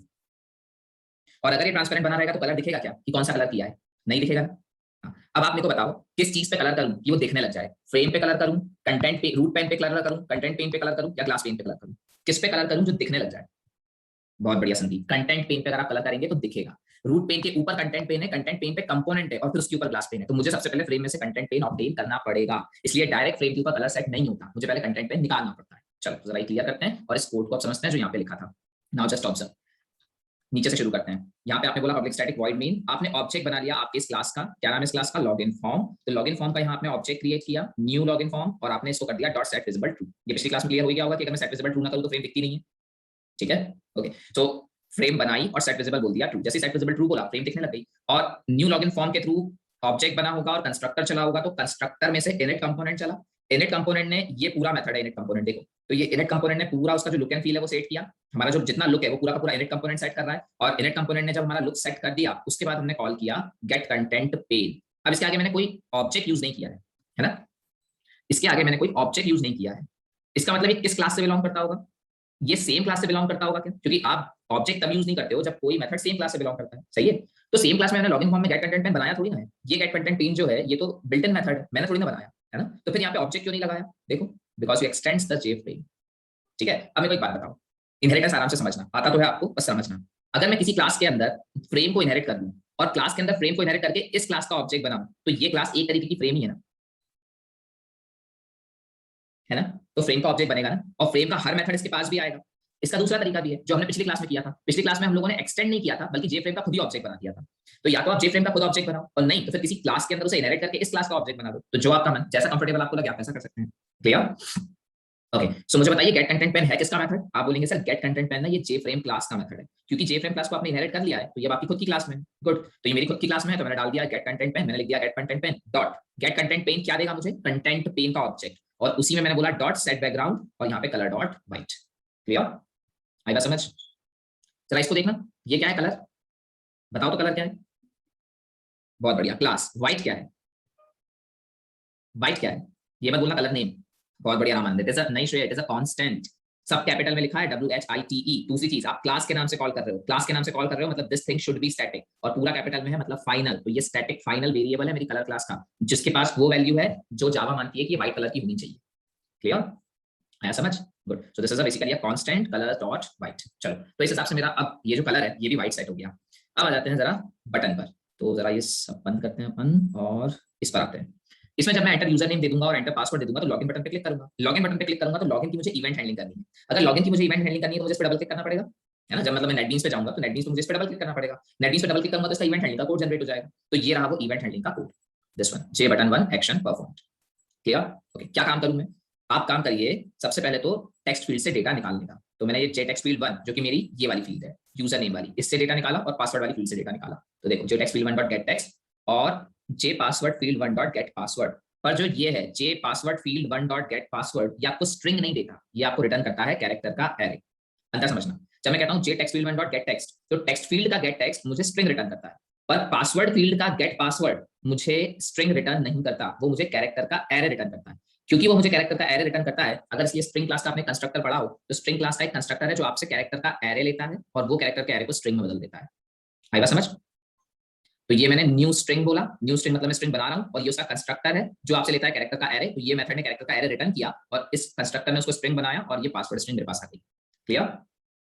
ठीक। अब ये डीबगिंग का कोड है, मतलब जब हम टेस्ट करते हैं तो इस तरीके से कोड लिखते हैं कि डेटा आया कि नहीं आया। तो ये मैंने भी टेस्टिंग पर्पस से यहाँ पे कोड लिख रखा है, जिसको बाद में मैंने कमेंट कर दिया। ओके, नाउ अब देखो, अब मैंने कनेक्शन का ऑब्जेक्ट बनाया। कनेक्शन का ऑब्जेक्ट क्यों बनाया मैंने? क्योंकि मैं चाहता हूं कि डेटाबेस के अंदर में ये यूजर नेम और पासवर्ड को वेरीफाई कर सके। तो यूजर नेम और पासवर्ड को वेरीफाई करने के लिए मेरे पर्टिकुलर डेटाबेस के अंदर कुछ टेबल्स मैंने बनाए हैं। तो पहले तो अपन देखें कि डेटाबेस का नाम क्या है। ऐसा करने के लिए जरा मैं गेट कनेक्शन क्लास पे जाता हूँ। ये क्लास मैंने अलग क्यों बनाई है इसका भी मैं आपको आंसर दूंगा, but the database name is medical store और टेबल का नाम और देख लेते हैं अपन, और टेबल का नाम है यूजर। ओके चलिए, तो माइस्क्यूएल में आते हैं। मैं पहले कहता हूँ यूज मेडिकल स्टोर और अब यहाँ मैं कहता हूँ सेलेक्ट स्टार फ्रॉम यूजर। ठीक है, क्लियर? तो आपको भी ये टेबल बनानी है आपके सिस्टम में। यस, आपको भी ये टेबल बनानी है आपके सिस्टम में। तो आप भी ऐसा टेबल तो बनाओगे। ये डेटा मैंने एक डेटा अपनी तरफ से डाल के रखा हुआ है, मतलब मैंने क्रिएट टेबल कमांड के थ्रू, सॉरी क्रिएट टेबल क्या हो, इंसर्ट कमांड के थ्रू, जो आपने पढ़ा होगा इंसर्ट कमांड, उस इंसर्ट कमांड को मैंने माइस्क्यूएल पे चलाया और माइस्क्यूएल पे चलाकर ये राहुल और राहुल 1 2 3 इस टेबल में इंसर्ट कर दिया था। ठीक है, क्लियर? गुड। अब ये मेरा हो चुका और मुझे पता है कि यूजर नेम है राहुल और पासवर्ड है राहुल 1 2 3। तो अगर मैं गलत यूजर नेम और पासवर्ड देके देखूं तो एक बार देखता हूं क्या मेरा वाकई मैकेनिज्म काम कर रहा है या मैंने कुछ गड़बड़ कर दी है। I am giving some false password and I am saying login, so it is saying user name और password is incorrect. Clear? Understood? Good. और मैंने कहा ओके। चलिए, अब ओके करने पे देखो ये फील्ड क्लियर हो गई है, ये फील्ड क्लियर नहीं हुई है ना? फिर से देखो, अगर मैं गलत पासवर्ड डाल के कहता हूं लॉगिन और फिर मैं कहता हूं okay this field get cleared but this is not, तो इसका कोड ही मैंने ऐसा लिखा है कि ये नहीं होती है क्लियर और ये होती है। आप चाहते हो दोनों हो जाए तो आप ऐसा कोड लिख सकते हो कि दोनों हमारी टेक्स्ट फील्ड क्लियर हो जाए। ठीक है, मतलब एक टेक्स्ट फील्ड और एक पासवर्ड फील्ड हमारी क्लियर हो जाए। क्लियर? चलो अब देखते हैं जरा ये सब लिखा कैसे है हमने। तो पहले तो जरा मुझे कनेक्शन एस्टैब्लिश करना है। अब एक बात याद रखना, जब आपका कोड कॉमन होता है तो हम कभी भी हर जगह कोड को रिपीट नहीं करते। इस पूरे प्रोजेक्ट में आपको ये बात समझ आ रही है क्या कि मैं हर बार डेटाबेस से इंटरेक्ट कर रहा हूँ? यहाँ पे जब मैं लॉगिन कर रहा हूँ तो भी मैं डेटाबेस से इंटरेक्ट कर रहा हूँ। जब मेरे पास ये गेट जनरेट बिल वाला विंडो है तो भी मैं डेटाबेस से चीजें उठा के ला रहा हूँ। ये मेन्यू ऑपरेशन में stock check, filter stock check, सब डेटाबेस से है ना? सब अलग अलग क्लासेस हैं और सारी की सारी अलग अलग क्लासेस मेरी डेटाबेस से कनेक्ट हो रही है ना? इसका मतलब सबको कनेक्शन की जरूरत है या नहीं है? यस, अगर ऐसे में मुझे सबको कनेक्शन की जरूरत है तो मैं कभी भी कनेक्शन का पूरा लॉजिक हर जगह रिपीट नहीं करूंगा। मैं कनेक्शन का लॉजिक एक क्लास में लिखूंगा और उस क्लास का ऑब्जेक्ट बनाकर मैं यूज करूंगा। इसलिए मैंने एक गेट कनेक्शन नाम की क्लास बनाई। इधर देखो, और इस क्लास के अंदर देखो मैंने क्या लिखा, क्लास डॉट फॉर नेम, मैंने ड्राइवर लोड करवाया, मैंने कनेक्शन ऑब्टेन किया, this is JDBC MySQL local host medical store root Rahul, और फिर उसके बाद एक फाइनली में मैंने कनेक्शन को रिटर्न किया। फाइनली पढ़ा था, फाइनली पढ़ा था एक्सेप्शन हैंडलिंग में। अब एक बात बताओ, कनेक्शन कनेक्शन अगर बन गया तो भी मुझे कनेक्शन तो रिटर्न करना ही है क्योंकि मेथड की रिटर्न टाइप कनेक्शन है। भाई आप गेट कनेक्शन को कॉल कर रहे हो, गेट कनेक्शन मेथड आपको कनेक्शन बना के रिटर्न कर रहा है, तो रिटर्न तो मुझे हर हाल में करना है। एक्सेप्शन आ गई तो भी और एक्सेप्शन नहीं आई तो भी। अगर एक्सेप्शन आ गई तो नल रिटर्न हो जाएगा क्योंकि कनेक्शन बनेगा ही नहीं, और अगर एक्सेप्शन नहीं आई तो इस ऑन के अंदर एक्चुअल कनेक्शन ऑब्जेक्ट होगा जो रिटर्न करना है। तो ऐसी स्थिति में मैं ट्राई और कैच दोनों में इसको नहीं लिखकर फाइनली में लिखूंगा और मैंने यहाँ लिख दिया रिटर्न कॉन। क्लियर? गुड। चलिए, सो ये मैंने कनेक्शन एस्टैब्लिश किया। अब कनेक्शन एस्टैब्लिश मतलब कनेक्शन के लिए लॉजिक यहाँ पे मैंने लिख दिया। अब लॉगिन फ्रेम में देखो मैंने क्या किया, इस मेथड को देखो तो पब्लिक कनेक्शन गेट कनेक्शन, ये कैसा मेथड है? Non static. अगर ये नॉन स्टैटिक मेथड है तो मुझे इस क्लास का ऑब्जेक्ट बनाना पड़ेगा। ठीक है, तो बस फिर आप आ जाइए वापस से गेट कनेक्शन के अंदर, लॉगिन फॉर्म के अंदर, और इस लॉगिन फॉर्म में देखो तो जरा मैंने क्या लिखा है, connection con equals to new get connection और फिर उसका मेथड गेट कनेक्शन। क्लियर? आई बात समझ? गुड। अब एक बात याद रखना, आप प्रोजेक्ट पे काम करते हो नेटबीन्स पे तो गलती से ये कनेक्शन ना कहीं और का ही इंपोर्ट हो जाता है। इसका इंपोर्ट स्टेटमेंट आराम से देख लो, ये पिछले क्लास में बच्चों ने बहुत बार गलती की थी। Where is the import statement? या ठीक है, तो मैंने कहा import Java dot SQL dot star, इसलिए मैंने अलग अलग ना लिखते हुए डायरेक्टली स्टार लगा दिया ताकि कनेक्शन भी मिल जाए, प्रिपेयर्ड स्टेटमेंट भी मिल जाए, जो जो चाहिए मुझे सब मिल जाए। गलती यहाँ ये हो जाती है, हम लोग जावा डॉट एसक्यूएल की जगह कोई और ही पैकेज इंस्टॉल कर लेते हैं, cone dot MySQL dot SI का पैकेज होता है, तो वो पैकेज आ जाता है। अब वो पैकेज आपने गलती से इंपोर्ट कर लिया और फिर कनेक्शन चलता नहीं। तो पिछले प्रोजेक्ट में बच्चों ने सबसे ज्यादा गलती की थी कि कनेक्शन उन्होंने यहाँ लिखा तो, लेकिन यहाँ पे कनेक्शन लिखते से ऑटो इंपोर्ट होता है ना, तो ऑटो इंपोर्ट में उन लोगों ने ध्यान नहीं दिया कि इंपोर्ट एसक्यूएल वाला पैकेज हो रहा है या कोई और हो रहा है। तो आप ध्यान रखना कि ये कनेक्शन में ऊपर जो पैकेज है वो एसक्यूएल ही हो। क्लियर? ओके चलिए, अब देखो, अब मैंने प्रिपेयर्ड स्टेटमेंट का ऑब्जेक्ट बनाया। प्रिपेयर्ड स्टेटमेंट का ऑब्जेक्ट बनाकर मैंने कहा कॉन डॉट प्रिपेयर स्टेटमेंट और इसको सेलेक्ट क्वेरी दे दी, select star from user where user name equal to question mark and password equal to question mark. ये रही मेरी क्वेरी, मतलब ये रहा मेरा टेबल, यूजर नेम और पासवर्ड। तो यूजर नेम ये मेरे टेबल का फील्ड, पासवर्ड मेरे टेबल का फील्ड, क्वेश्चन मार्क मतलब प्लेस होल्डर, प्लेस होल्डर में क्या डालूंगा, प्लेस होल्डर में डालूंगा इन वैल्यूज को, यूजर नेम और पासवर्ड को। कैसे? Using the method set string. तो मैंने कहा फर्स्ट प्लेस होल्डर पे क्या डाल दो, you name, first place holder मतलब ये वाला प्लेस होल्डर, इस पे क्या डालो, यू नेम, कौन सा वाला, ये वाला, और फिर उसके बाद सेकंड में सेकंड प्लेस होल्डर रहा ये वाला और इस पे किसकी वैल्यू डालो, पास मतलब ये वाले। क्लियर? ठीक, ये देखा था लेक्चर कि नहीं देखा था? जेडीबीसी लेक्चर देखा था कि नहीं देखा था?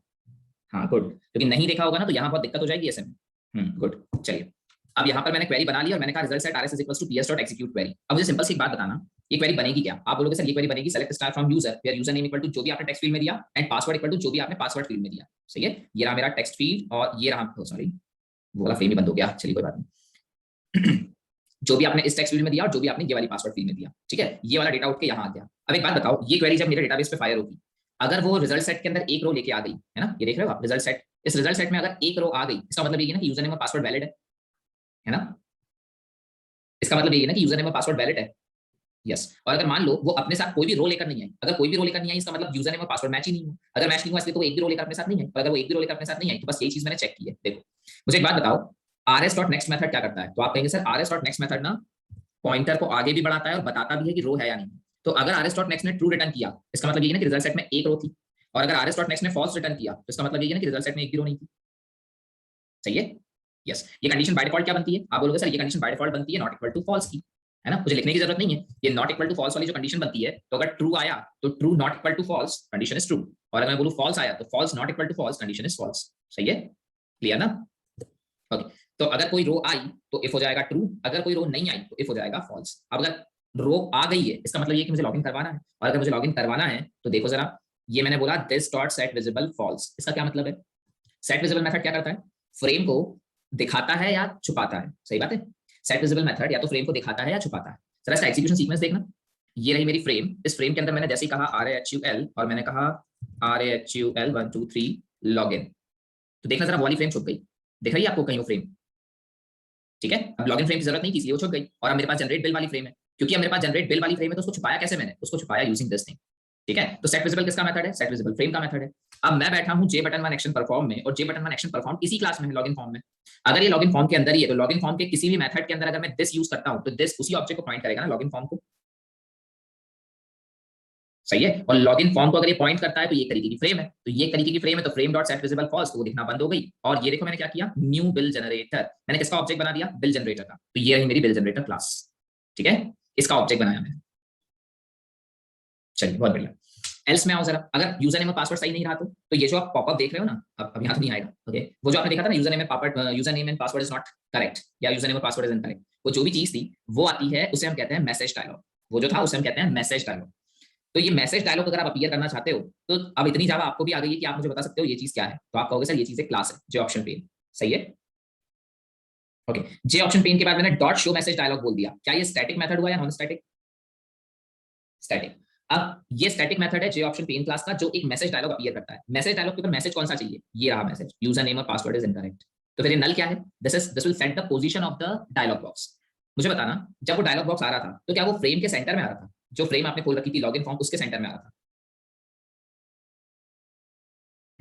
ठीक है, सुनना आराम से, वो जो हम लोगों ने, हाँ बिल्कुल, तो ऐसा करने के लिए दो ऑप्शन है, आराम से सुनना।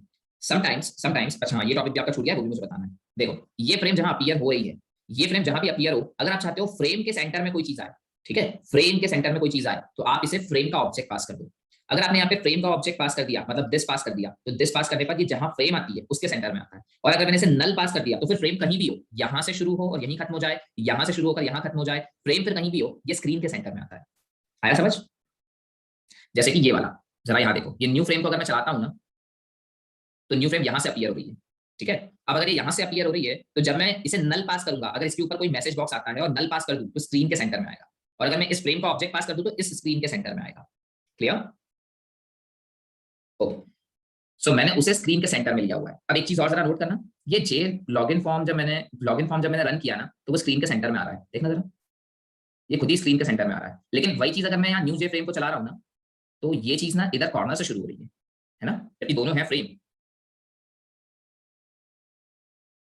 ठीक है, ये कैसे होता है, इसके लिए भी एक सेटिंग है नेटबीन्स में। थोड़ा सा बंद करते हैं पहले, तो सब खिचड़ी पक जाएगी। ओके, इसको भी बंद करिए, इसको भी बंद करिए, और जरा इसको भी बंद करिए। ओके, अब आइए लॉगिन फॉर्म में। ये लॉगिन फॉर्म में आइए डिजाइन में, और इस फ्रेम के ऊपर करिए राइट क्लिक। देखो यहाँ राइट क्लिक करूंगा तो पैनल है, ये लेबल है, ये भी पैनल है, केवल ये जो व्हाइट पोर्शन दिख रहा है ये फ्रेम है। इसके ऊपर मैंने राइट क्लिक किया और मैंने कहा प्रॉपर्टीज।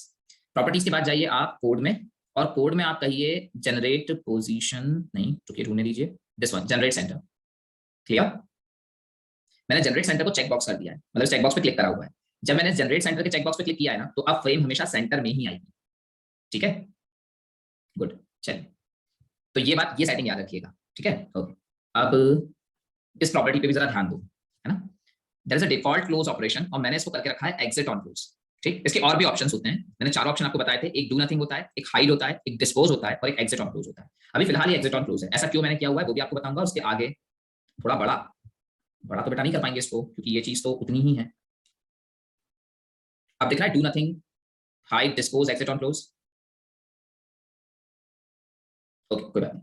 चलिए, तो this is do nothing, hide, dispose, exit on close. तो अगर मैं ये 4 ऑप्शंस को आपको बोलूं तो ये 4 ऑप्शंस में से अभी मैंने एग्जिट ऑन क्लोज यूज किया है। इसका क्या रीजन है वो भी मैं आपको बताऊंगा, और बाकी हम कब यूज करेंगे वो भी आपको अगली फ्रेम्स में पता चल जाएगा। ठीक है, चलिए, तो इसको मैं बंद करता हूं। इस बात को बस माइंड में रखिएगा कि अगर मैं भूल जाऊं आपको बताना तो आप मुझे याद दिला दीजिएगा। सर वो 4 ऑप्शंस रह गए थे। ओके, चलिए, so now this is login form, ये मुझे समझ आ गया है, और यहाँ पे मुझे ये पर्टिकुलर फ्रेम की वर्किंग भी समझ में आ गई है, कैसे मैंने ये मैसेज बॉक्स अपीयर किया और सारी चीजें।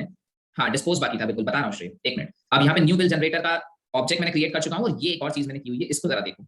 मैंने कहा है J password field one dot set text और इसे एम्प्टी स्ट्रिंग पास कर दी। अब आप समझ रहे हो कि वो एम्प्टी कैसे हो जाती है पासवर्ड फील्ड, क्योंकि जब पासवर्ड फील्ड में, मतलब यहाँ पासवर्ड फील्ड में मैंने मेथड कॉल कर लिया है सेट टेक्स्ट और उसको ब्लैंक स्ट्रिंग पास की है। तो जब हमारी यूजर नेम और पासवर्ड इनकरेक्ट होता है तो एल्स चलता है, एल्स चलता है तो ये मैसेज डायलॉग दिखता है, मैसेज डायलॉग दिखता है, और उसके बाद जे पासवर्ड फील्ड ब्लैंक हो जाती है। अगर यही काम मैं जे टेक्स्ट फील्ड के साथ भी कर लूं तो टेक्स्ट फील्ड भी मेरी ब्लैंक हो जाएगी। तो वो काम मैंने उसके साथ नहीं किया, इसलिए उसके अंदर डेटा दिखता है पर पासवर्ड फील्ड ब्लैंक हो जाती है। क्लियर, आया समझ? गुड। चलिए, अब आ जाइए हमारे न्यू बिल जनरेटर पे, कि अगर मेरा यूजर नेम और पासवर्ड करेक्ट है तो मैंने बोल दिया न्यू बिल जनरेटर। अब देखना, जब भी आप न्यू फ्रेम बनाओगे ना, उसके अंदर हमेशा आपको मेन मेथड तो मिलेगा ही, जैसे ये वाला। अगर इस प्रोजेक्ट की मैं बात करूं तो जरा हम आते हैं इसके अंदर, कहाँ है ये, दिस वन इज स्विंग 5 ना। हाँ, ये रहा। अब देखो, स्विंग डेमो के अंदर मैंने कहा न्यू जे फ्रेम। ठीक है, यहाँ पे न्यू जे फ्रेम बंद कर लेते हैं, इसको फिनिश करते हैं। इस न्यू जे फ्रेम 1 को जरा ध्यान से देखना, ये नई फ्रेम बनाई है मैंने, इसके अंदर आपको मेन मिलेगा ही, ये मेन आ रहा है। पर मुझे मेन सब में थोड़ी ना चाहिए, मेन तो किसी एक जगह पे होता है ना। तो आप क्या करेंगे, आप ये करेंगे, इस मेन को यहाँ से पूरा हटाओ, ऊपर से लेके नीचे तक, इसकी जरूरत नहीं है हमें। ठीक, ओके। अब मैंने मेन हटा दिया। अगर मेन हटा दिया तो इसका एग्जीक्यूशन कैसे शुरू होगा न्यू जे फ्रेम का? आप बोलेंगे सर इसका एग्जीक्यूशन शुरू होगा via the constructing the object of new J frame 1। New J frame का ऑब्जेक्ट बनाऊंगा तो कंस्ट्रक्टर चलेगा, है ना। और अगर कंस्ट्रक्टर चलेगा तो इनिट कंपोनेंट चलेगा, बिल्कुल चलेगा। इनिट कंपोनेंट पूरा डेकोरेट कर देगा, चीजों को कर देगा। बट एक गड़बड़ ये है कि इसके अंदर ना मैंने सेट विजिबल को कॉल नहीं किया है। सेट विजिबल मेन के अंदर कॉल किया था और मैंने मेन पूरा हटा दिया। तो मुझे एक्सप्लिसिटली यहाँ पे कहना पड़ेगा सेट विजिबल, और उसके बाद कहना होगा ट्रू। क्लियर, ये बात बस याद रखना कि सेट विजिबल को ट्रू किए बिना आगे मत बढ़ जाना, नहीं तो दिखना बंद हो जाएंगी चीजें। ओके, चलिए, तो ये जो काम हमने किया है वही काम मैंने वैसा यहाँ पे भी किया है। एक मिनट, सो क्या हो गया। ओके, चलिए, तो ये जो काम हम लोगों ने यहाँ मैंने आपको करके दिखाया है वही काम मैंने यहाँ भी किया था। ये बिल जनरेटर डॉट जावा जब बनी थी तो इस बिल जनरेटर डॉट जावा के अंदर भी बहुत सारी चीजें थी, मतलब बहुत सारी, मतलब मेन था, नॉट बहुत सारी, मेन था इसके अंदर भी। तो मैंने मेन को डिलीट कर दिया था, और मेन को डिलीट करके मैंने ये जो कंस्ट्रक्टर है, इस कंस्ट्रक्टर के अंदर सेट विजिबल ट्रू करा हुआ है। ठीक है, क्लियर, गुड। अब आज मेरे ख्याल से इतना अगर हम कर लें तो बहुत अच्छा होगा, क्योंकि इसकी कोडिंग बहुत बड़ी है, ये बहुत ज्यादा बड़ा कोड है। देखते हैं आप कितना कर पाते हो, बट रिपीटेड कोड है, कोड बहुत ज्यादा रिपीट है, क्योंकि लगभग एक सी ही वर्किंग है। बट जितना आज हम कर पाएंगे उतना करेंगे। आप जब थक जाए तो मुझे बता दीजिएगा। Okay, now the stop sir. So मैंने यहाँ पर न्यू बिल जनरेटर बना दिया, और न्यू बिल जनरेटर बनाने के बाद यहाँ पर जरा आप देखिए मैंने क्या किया होगा। ठीक है, ये थोड़ा सा बारीक काम है। यहाँ पर मैंने एक पैनल रखा, इसके ऊपर जनरेट बिल रखा। ठीक है, फिर कितने पैनल दिख रहे हैं आपको? 1 2 3 4 5 6। सही है, सही है, ओके। ये 6 जो मैंने रखे, आप इसकी बॉर्डर भी अलग अलग देख पा रहे होंगे। इसकी बॉर्डर ऑरेंज है, इसकी बॉर्डर ग्रीन है, इसकी बॉर्डर फिर ग्रीन है, इसकी फिर ग्रीन है, इसकी फिर येलो है, इसकी फिर रेड है। मतलब कलर्स कुछ मैंने चेंज किए हुए हैं इसमें ओवरऑल। तो बॉर्डर बदल सकते हैं, यस हम बदल सकते हैं। आप जाइए प्रॉपर्टीज में, यहाँ पे बॉर्डर दिया हुआ है। बॉर्डर किस टाइप की चाहिए? मैंने लाइन बॉर्डर यूज की है, और लाइन बॉर्डर यूज करके उसका एक कलर इसी जगह पर सेट किया हुआ है। जब आप इस पर क्लिक करेंगे तो ये देखो कलर मिल गया मुझे, राउंडेड कॉर्नर व्हाइट कलर में है, थिकनेस इसकी 2 है। आप चाहें तो थिकनेस बढ़ा सकते हैं, और ये इस तरीके से बॉर्डर सेलेक्ट कर सकते हैं जो भी आपको बॉर्डर चाहिए। क्लियर, देखो ये है क्रिएटिविटी का काम। मेरी क्रिएटिविटी इस मामले में थोड़ी सी कम है, तो मुझे जो समझ आता है मैं वो कर देता हूँ, लेकिन उससे डिजाइन उतनी अच्छी बनती नहीं। तो आप बिल्कुल फ्री हैं, आप जितना सुंदर बना सकते हैं उतना सुंदर बनाइएगा। ठीक है, ओके। चलिए, तो इस तरीके से मैंने यहाँ पर एक पैनल बनाया। पैनल का मैंने बैकग्राउंड कलर व्हाइट किया, उसके ऊपर एक बॉर्डर डाली, और यहाँ पे कितने कंपोनेंट है? तो एक है लेबल, ये है जे कॉम्बो बॉक्स। ठीक है, this thing is called as a J combo box. तो जे कॉम्बो बॉक्स की कैसी बात करते हैं अपन? सो ये रहा मेरा कॉम्बो बॉक्स। क्लियर, आया समझ? This thing is my combo box. इस कॉम्बो बॉक्स को क्या करूं? इस कॉम्बो बॉक्स को उठाइए और ड्रैग एंड ड्रॉप करिए। अब इसको जरा अपन टेस्ट करते हैं दूसरी जगह पे। तो ये मैंने कॉम्बो बॉक्स उठाया और मैंने यहाँ पर ड्रैग एंड ड्रॉप किया। तो इसमें ऑलरेडी कुछ डेटा लिखा हुआ आ रहा है, आइटम 1 आइटम 2। मतलब अगर इसको मैं क्लिक करूंगा तो इसमें 4 आइटम्स होते हैं पहले से, आइटम 1 आइटम 2 आइटम 3 और आइटम 4। इस आइटम 1 आइटम 2 आइटम 3 और आइटम 4 को मुझे यहाँ से हटाना है, मुझे यहाँ पर मेडिसिन लाना है ना। अगर आप इस प्रोजेक्ट को अगर वाकई देख रहे हैं तो इस प्रोजेक्ट में हो क्या रहा है, तो मैं ये बोल रहा हूँ यहाँ पर हम बोलते हैं RAHUL, और यहाँ मैं कहता हूँ RAHUL 1 2 3 लॉग इन, और जब ये टेक्स्ट बॉक्स आ रहा है तो टेक्स्ट बॉक्स के अंदर ये सारी मेडिसिन हैं जो पूरे डेटाबेस से उठकर आ रही है। क्वांटिटी भी एक तरीके का कॉम्बो बॉक्स है जिसके अंदर 1 to 10 क्वांटिटी पहले से आ रही है। ये दोनों टेक्स्ट फील्ड्स हैं और ये प्लस बटन है। तो इनके अंदर डेटा आ कहां से रहा है? तो डेटा आ रहा है डेटाबेस से, और इसको मैं इसके अंदर सेट कैसे कर रहा हूं? तो इसको सेट करने के लिए यहाँ पर देखिए, अपन आए वापस से इस गेट कनेक्शन, नहीं गेट नहीं, बिल जनरेटर पे, और इस बिल जनरेटर पे इस पे जरा करिए राइट क्लिक, ठीक है, किस पर? कॉम्बो बॉक्स पे, और आप चाहिए जरा इसके कस्टमाइज कोड पे, ठीक है, क्लियर। इस कोड को जरा आराम से देखना, इसमें लिखा हुआ है okay n1, n1 is what? n1 is the reference, किसका? कॉम्बो बॉक्स का। ये कॉम्बो बॉक्स का रेफरेंस है। इसमें मैंने बोला न्यू जावा x dot swing dot J combo box, और फिर इसको मैंने पास किया एक एरे, एआरआर समझ रहे हो आप? एक एरे है ना। ये एरे हम यहाँ कैसे पास करेंगे? ये काम करने के लिए आपको यहाँ कस्टम क्रिएशन करना पड़ेगा। ये मैं आपको यहाँ से दिखा देता हूँ। इसको मैं बंद करता हूँ, न्यू जे फ्रेम पे चलते हैं, इसके राइट क्लिक करते हैं, कस्टमाइज कोड पे आते हैं, और ये डिफॉल्ट कोड है, इसको आप करो कस्टम क्रिएशन। जब आप इसको कस्टम क्रिएशन करोगे तो ये आपको अब लिखने का मौका देगा, आप इसके अंदर कुछ लिख सकते हो, ठीक है, क्लियर, गुड। तो मुझे बस अब अपने प्रोग्राम में एक एरे ऐसा बनाना है कि वो एरे के अंदर मेरा मेडिसिन आ जाए डेटाबेस से उठ के, और वो एरे में यहाँ पर पास कर दूं, क्लियर, ओके। अब वो काम कैसे करते हैं? वो काम अपन वापस इधर आकर देखते हैं। सो हम खोलते हैं बिल जनरेटर वापस, और इसकी कोडिंग पे आइए। अब देखो जरा, यहाँ पर मैंने कहा पब्लिक बिल जनरेटर। इस बिल जनरेटर के अंदर मैंने सबसे पहले एक मेथड कॉल किया गेट मेडिसिन, ठीक है, I have called a method get medicine, मतलब ऑब्जेक्ट बना बिल जनरेटर का, कंस्ट्रक्टर चलाओ, कंस्ट्रक्टर के चलते ही मैंने कहा गेट मेडिसिन। अब ये जो गेट मेडिसिन है ये किस तरीके से वर्क कर रहा है? This is the method get medicine जो मैंने खुद बनाया है। अब यहाँ पर मैंने यूज किया है एरे लिस्ट का कॉन्सेप्ट, जो कलेक्शन का कॉन्सेप्ट है, मतलब ये आपको कलेक्शन फ्रेमवर्क में सीखने को मिलेगा। बट यहाँ पर बिना एरे लिस्ट के काम नहीं हो रहा था, इसलिए यही कह लीजिए बिना एरे लिस्ट के काम करने जा रहा था तो बहुत ज्यादा मुश्किल हो रही थी, इसलिए मुझे एरे लिस्ट बनाना पड़ा। ठीक, अब देखो एरे लिस्ट होती क्या है? एरे लिस्ट एक तरीके का डायनामिक एरे होता है। डायनामिक एरे समझते हो? डायनामिक एरे मतलब इसका साइज फिक्स नहीं होता है, अपने साइज को ग्रो कर सकता है। मतलब अगर मैंने एक एरे बना दिया 5 के साइज का, तो 5 के साइज के बाद क्या इसमें छठवां एलिमेंट ऐड हो सकता है? आप बोलेंगे नहीं हो सकता। बट एरे लिस्ट वो होती है जिसके अंदर आप एलिमेंट्स ऐड कर सकते हैं, ये अपने साइज को ग्रो कर सकता है। यस, कह सकते हैं, बिल्कुल समझिए। It is kind of vector, but it is not actually vector, because Java में वेक्टर भी एक चीज होती है ना। Inside Java there is something called as array list and there is something called as vector. So ये vector नहीं है, बट आप मान सकते हैं जैसे वेक्टर ग्रो करता है वैसे एरे लिस्ट भी ग्रो कर जाती है, ठीक है, ओके। अब मुझे एक बात बताओ, आपके मेडिकल स्टोर में राइट नाउ 100 मेडिसिन हैं, क्या ये फ्यूचर में भी 100 ही रहने वाली है क्या? नहीं ना। तो फिर मैं जो एरे बनाना चाहता हूँ, एरे तो हमेशा फिक्स लेंथ बनेगा। तो अगर ये फिक्स्ड लेंथ बनेगा, तो अगर मेरे पास 100 मेडिसिन अभी है, तो अगर मैं 100 का एरे बना दूं तो कल 101 मेडिसिन हो जाएगी अगर डेटाबेस के अंदर मेडिकल स्टोर में, तब क्या करेंगे, है ना। इसलिए मुझे यहाँ पर डायनामिक एरे की जरूरत है जो अपने साइज को, या रीसाइजेबल एरे की जरूरत है जो अपने साइज को ग्रो कर दे। अब क्योंकि ये अपने साइज को ग्रो करेगा, तो यहाँ पर मुझे लिखना होगा लाइक दिस। मैंने एरे लिस्ट क्रिएट की, न्यू एरे लिस्ट। ये जो चीज है इसको जेनरिक बोलते हैं। ये क्या है मैं आपको बता देता हूँ, पर ये आपको कलेक्शन में ज्यादा बेहतर समझ आएगा, बट अभी समझ लीजिए। मुझे एक बात बताओ, एरे लिस्ट जो होती है, एरे लिस्ट अपने अंदर ऑब्जेक्ट्स कंटेन करती है ना। अब ऑब्जेक्ट हर तरीके का हो सकता है ना, इंटीजर का भी हो सकता है, मतलब अगर आपने रैपर क्लास पढ़ी हो या थोड़ा बहुत पढ़ा, मतलब पता हो आपको, पूरा नहीं, पर आपने ये जरूर पता है कि इंटीजर नाम की क्लास भी होती है। तो इंटीजर नाम की क्लास ले लें हम, स्ट्रिंग नाम की क्लास ले लें हम, फ्लोट नाम की क्लास ले लें हम, तो ये सब ऑब्जेक्ट्स ही है ना। इंटीजर का ऑब्जेक्ट, स्ट्रिंग का ऑब्जेक्ट, फ्लोट का ऑब्जेक्ट, है ना, समझ रहे हो। तो एरे लिस्ट क्योंकि ऑब्जेक्ट रखती है, तो क्या पॉसिबिलिटी बनती है कि वो इंटीजर का ऑब्जेक्ट भी रख ले, साथ में स्ट्रिंग का ऑब्जेक्ट भी रख ले, और साथ में फ्लोट का भी रख ले, मतलब हेट्रोजीनियस टाइप का एक कलेक्शन बन जाए मेरा। ये जो एरे लिस्ट है ये इस तरीके का कलेक्शन बन जाए जो हेट्रोजीनियस एलिमेंट अलाउ कर दे। तो आप कहेंगे यस सर, क्योंकि ये ऑब्जेक्ट रख सकती है, इसलिए ऑब्जेक्ट जो है सबका पेरेंट है। अगर ऑब्जेक्ट सबका पेरेंट है तो फिर इंटीजर भी जा सकता है, स्ट्रिंग भी जा सकती है, फ्लोट भी जा सकता है। तो array list heterogeneous data element रख सकती है, एरे नहीं रख सकता, पर एरे लिस्ट रख सकती है। तो ऐसी स्थिति में अगर आप चाहते हो कि नहीं मैं तो बाउंड करना चाहता हूं एरे लिस्ट को कि ये सिर्फ स्ट्रिंग ही रखे, या सिर्फ इंटीजर ही रखे, या कोई स्पेसिफिक टाइप का डेटा ही रखे, तो हम एरे लिस्ट के बाद लगाते हैं एंगुलर ब्रैकेट, और एंगुलर ब्रैकेट में लिख देते हैं स्ट्रिंग। अब अगर आपने स्ट्रिंग के अलावा कुछ और डालने की कोशिश की तो एरे लिस्ट का जो कंपाइलर है जावा का, वो सिंटैक्स एरर जनरेट कर देगा, क्लियर। पर अगर मैं यहाँ स्ट्रिंग ना लिखूं तो आपने कंपाइलर को फ्री छोड़ रखा है आपने, हाँ बिल्कुल। No, it is not like type casting, because it is like it is just a generic, इसको जेनरिक ही रखना है हमें। ये टाइप कास्टिंग नहीं है। टाइप कास्टिंग में हाँ इसे टेम्पलेट जरूर कह सकते हैं, थोड़ा बहुत टेम्पलेट जरूर बोल सकते हैं, हाँ थोड़ा बहुत सभी, पूरा तो नहीं, बट थोड़ा बहुत टेम्पलेट कह सकते हैं इसको। और दिस थिंग इज कि एरे लिस्ट के अंदर सिर्फ स्ट्रिंग टाइप का ही डेटा होगा, क्लियर, ओके चलिए। तो अब यहाँ पर मैंने एक एरे लिस्ट बना ली, और अब मैंने कनेक्शन ऑब्टेन किया फिर से, ठीक है। और कनेक्शन ऑब्टेन करके मैंने मेडिसिन टेबल से पूरा डेटा निकाला, select name from medicine, clear. तो ये टेबल है मेरा मेडिसिन, आप देख लीजिए, select star from medicine, medicine होगा शायद, medicine, okay. So this is my table medicine, जिसके अंदर ये नेम है मेडिसिन के, क्लियर, ठीक है। अब ये जो नाम है मेडिसिन के, ये मैंने निकाले, सेलेक्ट नेम फ्रॉम मेडिसिन, और इसके बाद ये डेटा रिजल्ट सेट में आ गया। और रिजल्ट सेट में आने के बाद मैंने एरे लिस्ट का एक मेथड यूज किया, ऐड मेथड, ठीक है। और उस ऐड मेथड के थ्रू रिजल्ट सेट से डेटा निकालते हुए इस एरे लिस्ट में ऐड करता चला गया, क्लियर, गुड। तो एरे लिस्ट के अंदर अब चाहे 100 हो, चाहे 200 हो, चाहे बढ़ के 250 हो जाए, सारी की सारी चीजें आती चली गई, और फाइनली अब ये यहाँ आ गया है। अब क्योंकि ये करेक्शन और prepare statement check exception throw करते हैं तो ट्राई कैच लगा हुआ है, और ये इसने एल डॉट एड ने ओवरऑल मुझे समझ में आ रहा है कि यहाँ पर एरे लिस्ट के अंदर मेरा आ चुका है पूरा का पूरा मेडिसिन। अब एल यहाँ पे लोकल नहीं बनाया है, एल बना हुआ है मेरा रेफरेंस में, मतलब इंस्टेंस वेरिएबल के रूप में, दिस वन, ठीक है, this is a instance variable. Okay, अब मुझे बताओ इस पर्टिकुलर कॉल के बाद, इस पर्टिकुलर कॉल के बाद क्या एल के अंदर पूरी मेडिसिन आ गई होगी? आप बोलेंगे यस सर पूरी मेडिसिन आ गई होगी। तो अब प्रॉब्लम ये है कि हमारा कॉम्बो बॉक्स एरे लिस्ट थोड़ा ना लेता है, हमारा कॉम्बो बॉक्स लेता है एरे, तो मुझे एरे लिस्ट को एरे में बदलना पड़ेगा, सही है। तो मैंने यहाँ पे एक स्ट्रिंग का एरे बनाया, देखो न्यू स्ट्रिंग कितने साइज का, एरे लिस्ट के साइज का, एरे लिस्ट में अगर 200 है तो 200, एरे लिस्ट में 250 है तो 250, ठीक है। और फिर मैंने एक मेथड कॉल किया एरे लिस्ट का टू एरे, जिसके थ्रू मैंने इस एरे लिस्ट को एरे में कन्वर्ट कर दिया, क्लियर, गुड। तो ये दो चीजें क्या है, ये तो एरे बनाया और एरे लिस्ट के मेथड से मैंने एरे लिस्ट को एरे में कन्वर्ट कर लिया। ओके, अब बस एरे बन गया ना आपका, और ये एरे भी आपका जो है आप देखो यहाँ पे, ये भी एक तरीके का स्टैटिक मेंबर है, स्टैटिक हो नॉन स्टैटिक हो उससे फर्क नहीं पड़ता।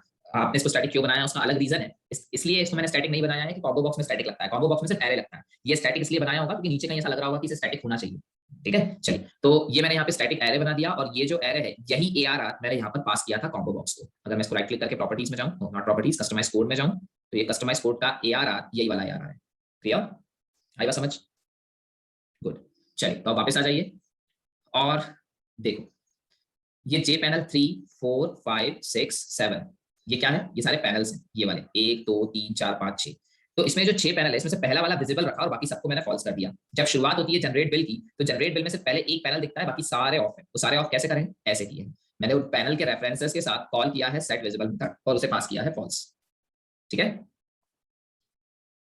ओके, अब यहाँ बैठ के दिस किस चीज को पॉइंट करता है, तो आप बोलोगे दिस सर जे फ्रेम को पॉइंट करता है। सो मैंने जे फ्रेम का एक रेफरेंस बना के रखा है, नीचे मुझे कहीं काम होगा इसलिए मैंने जे फ्रेम का एक रेफरेंस बनाया और उस रेफरेंस के अंदर ये ऑब्जेक्ट कॉपी कर दिया, ठीक। नीचे कहीं दिस की अवेलेबिलिटी नहीं होगी, ऐसा कुछ कोड फंस रहा होगा जहां दिस अवेलेबल नहीं होगा, इसलिए उस दिस को मैंने यहाँ जेएफ में कॉपी करके ये जे फ्रेम के अंदर उसका इस रेफरेंस के अंदर ये ऑब्जेक्ट रिसीव कर लिया है, ताकि नीचे काम हो तो यूज कर सकूं, क्लियर।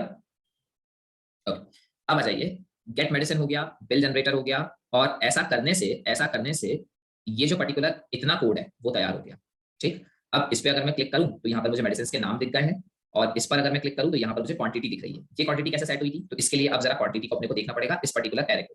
तो इसके ऊपर अगर मैं राइट क्लिक करूं तो आप देखोगे ये तो 1 to 10 है, क्योंकि ये 1 to 10 है इसलिए मैंने इसके अंदर डायरेक्ट ही 1 to 10 डाला होगा, और अगर यहाँ से नहीं डाला होगा तो फिर यहाँ से डाला होगा। अगर आप यहाँ से नहीं डाल रहे हो तो फिर आप जाइए प्रॉपर्टीज में और ये देखो मॉडल, ठीक है।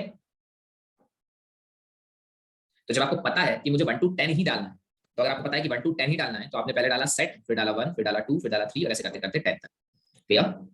Okay, now one more thing, अगर मैं इस पर क्लिक करूं, इसको जरा बंद करते हैं, अगर मैं इस पर क्लिक करूं तो देखना कितनी चीजें दिख रही है, 1 2 3 4 5 6 7 8, है ना। इसके बाद स्क्रॉल करना है, तो ये चीज कहां से सेट होती है, ये चीज सेट होती है यहाँ से। इस पर राइट क्लिक कीजिए, properties, this one, maximum row count. Maximum row count आपने 8 दिया है इसलिए 8 चीजें एक साथ दिख रही है, उसके बाद स्क्रॉल करना पड़ रहा है। अगर मैं इसको 4 कर दूंगा तो 4 ही चीजें दिखेगी, उसके बाद स्क्रॉल करना पड़ जाएगा, क्लियर, गुड। ओके, चलो, तो ये हमारा नेम हो गया, ये हमारा क्वांटिटी हो गया, तो दोनों चीजें, ये डायनामिक थी इसलिए डेटाबेस से उठ के आ गई, ये डायनामिक नहीं थी इसलिए मैंने हार्ड कोड कर दिया। ओके, अब जैसे ही नेम के ऊपर अगर वर्किंग को हम समझें, तो जैसे ही नेम के ऊपर मैं किसी भी मेडिसिन को सेलेक्ट करता हूं, ऑटोमेटिकली उसका प्राइस इस रेट के अंदर आ जाता है ना, ठीक। और जैसे ही मैं सेट के अंदर 3 या 4 मेडिसिन को क्लिक करता हूं, इसकी वाली चीज यहाँ सेट हो जाती है, मतलब यहाँ से 3 into 50 होके ये चीज 150 यहाँ सेट हो जाती है, क्लियर। ओके, ये कैसे हो रहा है, ये हो रहा है इवेंट हैंडलिंग से। तो मैंने यहाँ पे किया डबल क्लिक, तो जैसे ही मैंने यहाँ डबल क्लिक किया ये इसका मेथड जनरेट हुआ, N1 एक्शन परफॉर्म्ड। अब देखो यहाँ पे मैंने सबके नाम बदल दिए, इसको मैंने कहा नेम 1 इसलिए N1, इसको N2, इसको N3, इसको N4, इसको N5 और इसको N6, क्लियर। ये देखते जाओ यहाँ पे, ये N1 से लेके N6 तक हो गए। ये क्वांटिटी है तो मैंने नाम Q1 Q2 रख दिया होगा, Q1 Q2 Q3 Q4 Q5 Q6। ये रेट है तो शायद R1 रख दिया होगा, यस R1 R2, ठीक है, this thing is R2, this thing is R3, और ये टोटल है तो शायद T1 T2 रख दिया होगा, तो this one T1, clear, T1 से लेके T6 तक, ताकि रिकॉग्नाइज करने में आसानी हो। और सिर्फ रिकॉग्नाइज करने में आसानी ना हो बल्कि आगे मैंने कुछ एक लूप का मैकेनिज्म भी लगाया है, उसमें ये नामों ने मेरी बहुत हेल्प की है, तो मैंने यहाँ पे नाम इन सबके बदल दिए, ठीक। आगे बढ़े आप, जल्दी जल्दी बताओ भाई, आगे बढ़े। हाँ, तो यहाँ पर मैंने नेम पर क्लिक किया तो यहाँ पर इवेंट हैंडलिंग कोड जनरेट हुआ। इस इवेंट हैंडलिंग कोड के अंदर मैंने काम क्या किया, इस इवेंट हैंडलिंग कोड के अंदर मैंने कहा गेट रेट, ठीक है। और देखना गेट रेट को मैंने पास क्या कर दिया, मैंने गेट रेट को पास किया है N1 और R1। N1 किसका रेफरेंस है, N1 रेफरेंस है हमारे कॉम्बो बॉक्स का, सही है, सही है। और R1 किसका रेफरेंस है, रेट वाली टेक्स्ट फील्ड का। ये वाला रेफरेंस R1 है और ये वाला रेफरेंस N1 है। ये दोनों मैंने गेट रेट मेथड को कॉल किया। अब जरा गेट रेट मेथड देखना, गेट रेट मेथड कहाँ है, ये रहा गेट रेट मेथड। तो गेट रेट मेथड ने एक कॉम्बो बॉक्स को रिसीव किया और एक टेक्स्ट फील्ड को रिसीव किया, ठीक। अब देखो कॉम्बो बॉक्स से उसने आइटम निकाला, कौन सा आइटम सेलेक्ट हुआ था, उसने बोला B dot get selected item, ठीक है। अब B dot get selected item बोल के मैंने आइटम निकाला, रिटर्न टाइप ऑब्जेक्ट है इसलिए मैंने स्ट्रिंग में टाइपकास्ट किया और यहाँ पे नेम ले लिया। अब ये जो नाम आया है इसका प्राइस डेटाबेस में है ना, ये जो नाम उठाया था मैंने बेलाडोना, इस बेलाडोना का प्राइस तो डेटाबेस में है, तो डेटाबेस से ही मेरे को प्राइस उठाना पड़ेगा। तो डेटाबेस से प्राइस उठाने के लिए मैंने क्या किया, वापस से क्वेरी बनाई, select star from medicines where name equal to question mark, ठीक है। ऐसा करने से मेरे पास पूरी रो आ जाएगी, पूरी रो मतलब मेरे पास बेलाडोना आ जाएगा, 50 आ जाएगा, 23 अवेलेबल जो है वो आ जाएगा। ओके, ऐसा करके मैंने यहाँ से ps.set स्ट्रिंग में 1 कॉमा नेम मैंने निकाला, रिजल्ट सेट में डेटा आया और रिजल्ट सेट में जब डेटा आ गया तो मैंने रिजल्ट सेट के अंदर से प्राइस निकाला और ये प्राइस को रेट के नाम के एक वेरिएबल में डाल दिया, ठीक है। रेट नाम का एक वेरिएबल है, लोकल वेरिएबल जो प्राइस अपने पास रख रहा है, ठीक है। समझ पा रहे हो लॉजिक क्या किया? ओके, अब रेट निकाल के मैंने देखो t.setText बोला, t कौन है, t ये है, और ये टेक्स्ट फील्ड कौन है, आप बोलोगे सर ये टेक्स्ट फील्ड ये वाली टेक्स्ट फील्ड का रेफरेंस रखती है, ये वाला रेफरेंस पास किया था जो यहाँ पे रिसीव हुआ था, तो मैंने कहा t.setText और उसको रेट प्लस ब्लैंक स्ट्रिंग, क्योंकि रेट तो इंट होगा, ये इंट है, उसे कंकैटिनेट करके स्ट्रिंग बनाया और इस तरीके से गेट रेट बोलने से ये पर्टिकुलर टेक्स्ट फील्ड में मेरा डेटा आ गया। क्लियर? ओके, अब मैंने ये गेट रेट फंक्शन बनाया ही क्यों? भाई सिंपल सी बात है, क्या गेट रेट यहाँ पे भी यूज होगा जब मैं यहाँ पे कोई ऐसा सेलेक्ट करूंगा बेंजोइक एसिड टाइप का, है ना, यहाँ पे भी तो सेम लॉजिक लगेगा ना। तो अगर यहाँ पे भी सेम लॉजिक लगता तो आप मेरे को बताओ, इतना पूरा लॉजिक मुझे इस बटन के अंदर, इस पर्टिकुलर बटन कहाँ गया मेरा, ये वाला, इस पर डबल क्लिक किया तो N1 एक्शन परफॉर्म बना, इसके नीचे वाला N2 एक्शन परफॉर्म, फिर इसके नीचे वाला N3 एक्शन परफॉर्म, इस तरीके से हर एक के अंदर वही कोड रिपीट नहीं करना पड़ता। तो वो कोड इतना ज्यादा रिपीट करने से बेहतर ये ना कि मैं एक मेथड बना लूं और उस मेथड को ये पास कर दूं चीजें ताकि वैल्यू सेट हो जाए, बस इसलिए मैंने मेथड बनाया ताकि मुझे बार बार कोड रिपीट ना करना पड़े। अब जो Q1 है ये वाला क्वांटिटी वन पे मैंने डबल क्लिक किया और क्वांटिटी वन पे डबल क्लिक करके मैंने इसका जनरेट किया एक्शन परफॉर्म। अब देखो इसके अंदर मैंने क्या किया, इसके अंदर सिंपल सा मैंने गेट सेलेक्टेड आइटम निकाला, गेट सेलेक्टेड आइटम मतलब 1 2 3 जो भी था, और उसको स्ट्रिंग में टाइपकास्ट किया क्योंकि ये ऑब्जेक्ट रिटर्न करता है, तो पहले मैंने उसको स्ट्रिंग में टाइपकास्ट किया तो ये चीज बन गई स्ट्रिंग। अब स्ट्रिंग मैंने दे दी integer.parseInt को, तो बन गई चीज इंटीजर। तो अगर मैंने 3 सेलेक्ट किया तो पहले 3 मुझे मिला गेट सेलेक्टेड आइटम के नाम पे ऑब्जेक्ट के रूप में, स्ट्रिंग से टाइपकास्ट करके बना स्ट्रिंग में, और फिर integer.parseInt से बन गया वो इंटीजर, और इंटीजर से बनने के बाद मैंने रेट के साथ उसका मल्टीप्लाई कर दिया। इसलिए मैंने रेट को यहाँ पर आपने देखा था वो रेट मैंने वहां लोकल नहीं बनाया था बल्कि इंस्टेंस वेरिएबल बनाया था, है ना, वहां लोकल रेट नहीं था, लोकल वहां पर इंट रेट नहीं बोला था मैंने, ऊपर का इंट रेट बना था उसके बाद, क्योंकि वो यहाँ यूज होने वाला है इसलिए यहाँ यूज होने वाला था, तो मैंने उसको लोकल ना बना के रेफरेंस वेरिएबल बनाया था। अब वो वाला रेट इनटू integer.parseInt किया तो मुझे यहाँ पे प्राइस मिल गया, ये प्राइस उठा के मैंने t1 के अंदर सेट कर दिया। What's the t1? This thing is t1। Clear? Okay, and for the same logic is repeated for this benzoic acid, मतलब इस वाले कॉम्बो बॉक्स के लिए, इस कॉम्बो बॉक्स के लिए, इसके नीचे वाले के लिए, सबके लिए अब सेम लॉजिक रिपीट हुआ। क्लियर? ओके, नाउ मैंने कहा सेट और मैंने कहा 3, ये आ गया। अब मैं जब इस प्लस पे क्लिक करता हूं तो प्लस पे क्लिक करने पर फिर से इवेंट हैंडलिंग होती है और इस इवेंट हैंडलिंग के अंदर इसकी विजिबिलिटी ट्रू कर दी जाती है ना, सही है ना। ओके, तो ऐसा करने के लिए इसकी भी इवेंट हैंडलिंग हुई होगी, तो इसकी इवेंट हैंडलिंग हुई होगी तो कहां पे की होगी मैंने इवेंट हैंडलिंग, इसके ऊपर मैंने डबल क्लिक किया, दिस इज द कोड। अब ये जो कोड आया है इसके अंदर एक चीज और ऑब्जर्व करना, ठीक है, अगर मैं इसके अंदर कुछ ना लिखूं और मैं प्लस क्लिक कर दूं तो देखना क्या आ रहा है, प्लीज फिल करंट रो, है ना भाई, सिंपल सी बात है, आप दूसरी रो क्यों जनरेट कर रहे हो जब तक आपने ये रो भरी नहीं है, आ रही बात समझ? हाँ, तो अगर मैं इसके अंदर कुछ भी नहीं लिखूं और मैं प्लस क्लिक कर दूं तो ऐसे तो पूरी ब्लैंक रो जनरेट हो जाएगी। तो ब्लैंक रो को रोकने के लिए मैंने इस प्लस के साथ एक कंस्ट्रेंट और लगाया है कि जब तक करंट रो फिल नहीं होगी तब तक नीचे वाली चीज जनरेट नहीं होगी। ऐसा करने के लिए मैंने इवेंट हैंडलिंग में एक लॉजिक लगाया, मैंने बोला t1.getText, देखना t1 कौन है, ये वाला t1 है, और ये कौन है, ये r1 है। तो t1 जब तक पूरा कंप्लीट नहीं हो जाता तब तक हमें नीचे वाली रो जनरेट नहीं करनी, और ये वाला जो है, ये वाला इसके साथ t1 एसोसिएट है, इसके साथ t2 एसोसिएट है, इसके साथ t3 एसोसिएट है, एंड सेम नीचे तक, ठीक है। तो इसकी जब मैं इवेंट हैंडलिंग कर रहा हूं तो इसकी इवेंट हैंडलिंग में मैंने कोड लिख रखा है t1.getText.equals_blank string, सही है, मतलब अगर ब्लैंक स्ट्रिंग है इसके अंदर नल नहीं होगा, याद रखना, अगर ये ब्लैंक है ना तो इसके अंदर नल नहीं होगा, ये अगर मैं इसकी वैल्यू फैच करके निकालूंगा तो वैल्यू फैच करने पे नल नहीं आएगा, ब्लैंक स्ट्रिंग आएगी। तो क्योंकि इसके अंदर ब्लैंक स्ट्रिंग है इसका मतलब मैंने यही चीज चेक की यहाँ पे कि इक्वल्स के अंदर ब्लैंक स्ट्रिंग है, नॉट इक्वल्स टू ट्रू, अगर ये ट्रू नहीं है तो ही मैं चीजों को विजिबल करूं, और नहीं तो मैं कह दूं please fill current row. Clear? Good. अब बाकी में भी यही मैंने किया हुआ है, यहाँ पे भी गेट टेक्स्ट निकाला है पर चीजें बदल गई है, ये t1 के लिए चेक कर रहा था, ये t2 के लिए कर रहा है, नीचे वाला फिर t3 के लिए कर रहा होगा, फिर नीचे वाला t4 के लिए कर रहा होगा। क्लियर? तो हर रो के हिसाब से चीजें चेक की गई है और उस हिसाब से फिर उसे एक्सपांड किया गया है, मतलब ट्रू करना है या नहीं करना है पैरेलल को। क्लियर? आया समझ? गुड। चलो तो अब जरा इसको भी अपन कंफर्म करते हैं कि मैंने कहा आर्सेनिक एल्बम और ये भी 4 चाहिए, एंड दिस इज 360, मैं कहता हूं जनरेट बिल, जनरेट बिल करने पर आ गया टोटल बिल 690। क्लियर? ठीक, अब ये 690 आया कैसे, मतलब टोटल बिल कैसे कैलकुलेट हुआ, इतना आसान नहीं है टोटल बिल कैलकुलेट करना, ठीक है। क्यों नहीं है इतना आसान, क्योंकि जितनी ये चीज विजिबल है ना उतनी ही चीजों का कैलकुलेशन लेना है, 150 180 360। अब ये भी तो कंफर्म नहीं है ना कि ये एक हो सकती है या 6 होगी, सही है, सही बात है ना, ये एक विजिबल होगी या 6 विजिबल होगी, ये कंफर्म थोड़ी ना है, तो फिर टोटल बिल का कंसेप्ट कैसे चलेगा वो देखो, इधर आओ। अब जब मैंने टोटल बिल के ऊपर सॉरी जनरेट बिल के ऊपर डबल क्लिक किया तो ये इसका एक्शन परफॉर्म, ठीक, इसमें मैंने फ्लैग सेट किया है, कुछ यूज होगा इसलिए सेट किया है। मैंने एक सम बनाया 0। अब यहाँ आराम से देखना मैंने क्या किया है।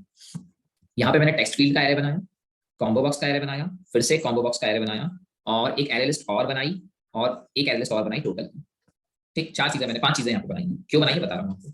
तो just observe this thing. First of all I am creating here the array of the J text field. ठीक, इस जे टेक्स्ट फील्ड के एरे के अंदर मैंने क्या क्या डाला है, इस जे टेक्स्ट फील्ड के एरे के अंदर मैंने टेक्स्ट फील्ड के रेफरेंसेस डाले हैं। कौन से? T1 T2 T3 T4 T5 T6, मतलब ये T1 था, ये T2 था, ये T3 था, ये T4 था। तो मैंने एक टेक्स्ट फील्ड का एरे बनाया, उस टेक्स्ट फील्ड के एरे के अंदर ये सारी टेक्स्ट फील्ड को एरे में डाल दिया। क्लियर? ओके। उसके बाद मैंने नेम का एक एरे बनाया। ठीक, ये रहा नेम 0। अच्छा, नेम है क्या देखना, नेम है कॉम्बो बॉक्स का एरे। ठीक, नेम कॉम्बो बॉक्स का एरे है, तो ये जो नेम है 1 2 3 4 5 6, मतलब मेरी विंडो पर क्योंकि 6 ही है तो मुझे पता है कि ये चीज 6 फिक्स है। क्योंकि ये फिक्स है इसलिए मैंने यहाँ पर इसका भी एक एरे बनाया कॉम्बो बॉक्स का, और उसके अंदर n1 से लेकर n तक n6 तक के रेफरेंसेस को डाल दिया। क्लियर? ठीक, गुड। उसी तरीके से मैंने क्वांटिटी भी कॉम्बो बॉक्स का एरे बनाया, और क्वांटिटी के अंदर Q1 से लेकर Q6 तक डेटा डाल दिया। Q1 से Q6 मतलब ये Q1 Q2 Q3 Q4 Q5 Q6। तो इसका एक एरे, इसका एक एरे, और इसका एक एरे, टेक्स्ट फील्ड का एरे, ये वाले कॉम्बो बॉक्स का एरे, और ये वाले कॉम्बो बॉक्स का एरे। क्लियर? ठीक है, गुड। अब आइए नीचे। अब देखो सिंपल सा लॉजिक, मैंने यहाँ पर लगाया एक लूप 0 से लेके लेस देन इक्वल्स टू 5 तक, क्योंकि मुझे पता है 6 मेडिसिन से ज्यादा नहीं होगी। अब मैंने कहा sum equals to sum plus integer dot parse int jarri dot get text. अब यहाँ जरा समझने वाली बात है। देखो ये किसका एरे है? टेक्स्ट फील्ड का। सही है, सही है। लॉजिकली समझना, ये एरे है jarr, और jarr पॉइंट कर रहा है एरे ऑफ रेफरेंसेस को, जिसके अंदर क्या है T1 T2 T3 T4 T5, ऐसे ही है। सही है, और ये एक्चुअली ऑब्जेक्ट है किसके? ये टेक्स्ट फील्ड के। This is the text field, this is the text field, and this is the text field object. Clear? ठीक, मुझे एक बात बताओ, अगर मैं कहता हूं jarr 0 तो मुझे क्या मिलेगा? T1 मिलेगा। तो क्या मैं इसके बाद डॉट लगा के कह सकता हूं गेट टेक्स्ट? सही है भाई, मैं T1 के साथ कह सकता हूं ना गेट टेक्स्ट। तो अगर मैं T1 के साथ कह सकता हूं गेट टेक्स्ट, तो jarr 0 कहने पर भी तो T1 ही मिल रहा है, तो मैं उसके साथ भी तो कह सकता हूं ना गेट टेक्स्ट। क्लियर सबको? जल्दी जल्दी बताएं, सभी को क्लियर? तो देखो यहाँ पे मैंने लूप लगाया, और लूप के अंदर मैंने कहा jarri डॉट गेट टेक्स्ट।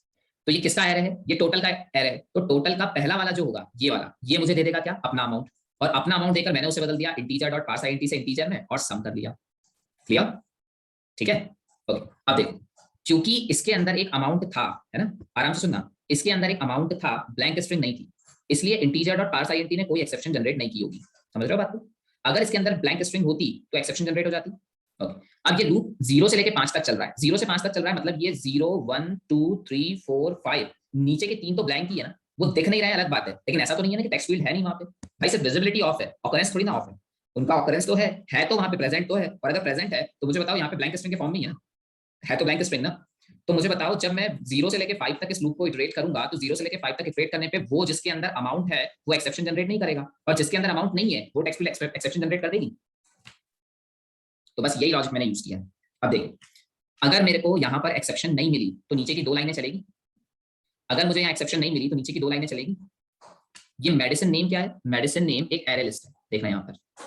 ठीक है, मेडिसिन नेम एक एरे लिस्ट है, और ये टोटल क्या है? ये टोटल भी एक तरीके की एरे लिस्ट है। अब देखते जाओ, इधर देखना, अगर इस पर्टिकुलर ने मुझे एक्सेप्शन नहीं दी, तो इस पर्टिकुलर ने अगर मुझे एक्सेप्शन नहीं दी, तो मैंने उसका नाम यहाँ पर एरे लिस्ट में स्टोर किया, नेम आई। नेम आई मतलब नेम का एरे, और नेम के एरे से मैंने बोला गेट सेलेक्टेड आइटम, तो मुझे उसका आइटम मिला और उसको मैंने एरे लिस्ट में ऐड कर दिया।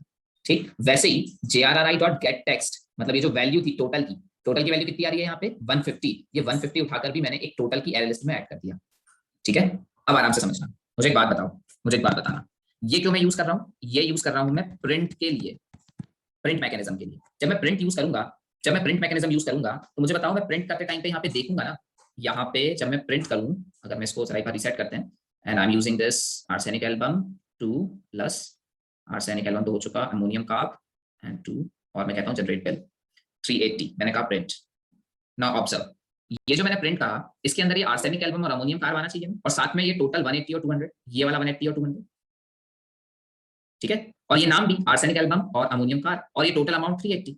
तो ये आ कैसे रहे हैं? ये ऐसे आ रहे हैं कि यहाँ से मैंने इस एरे लिस्ट के अंदर उन सारे नामों को सेव किया है जिनका प्राइस ब्लैंक नहीं था।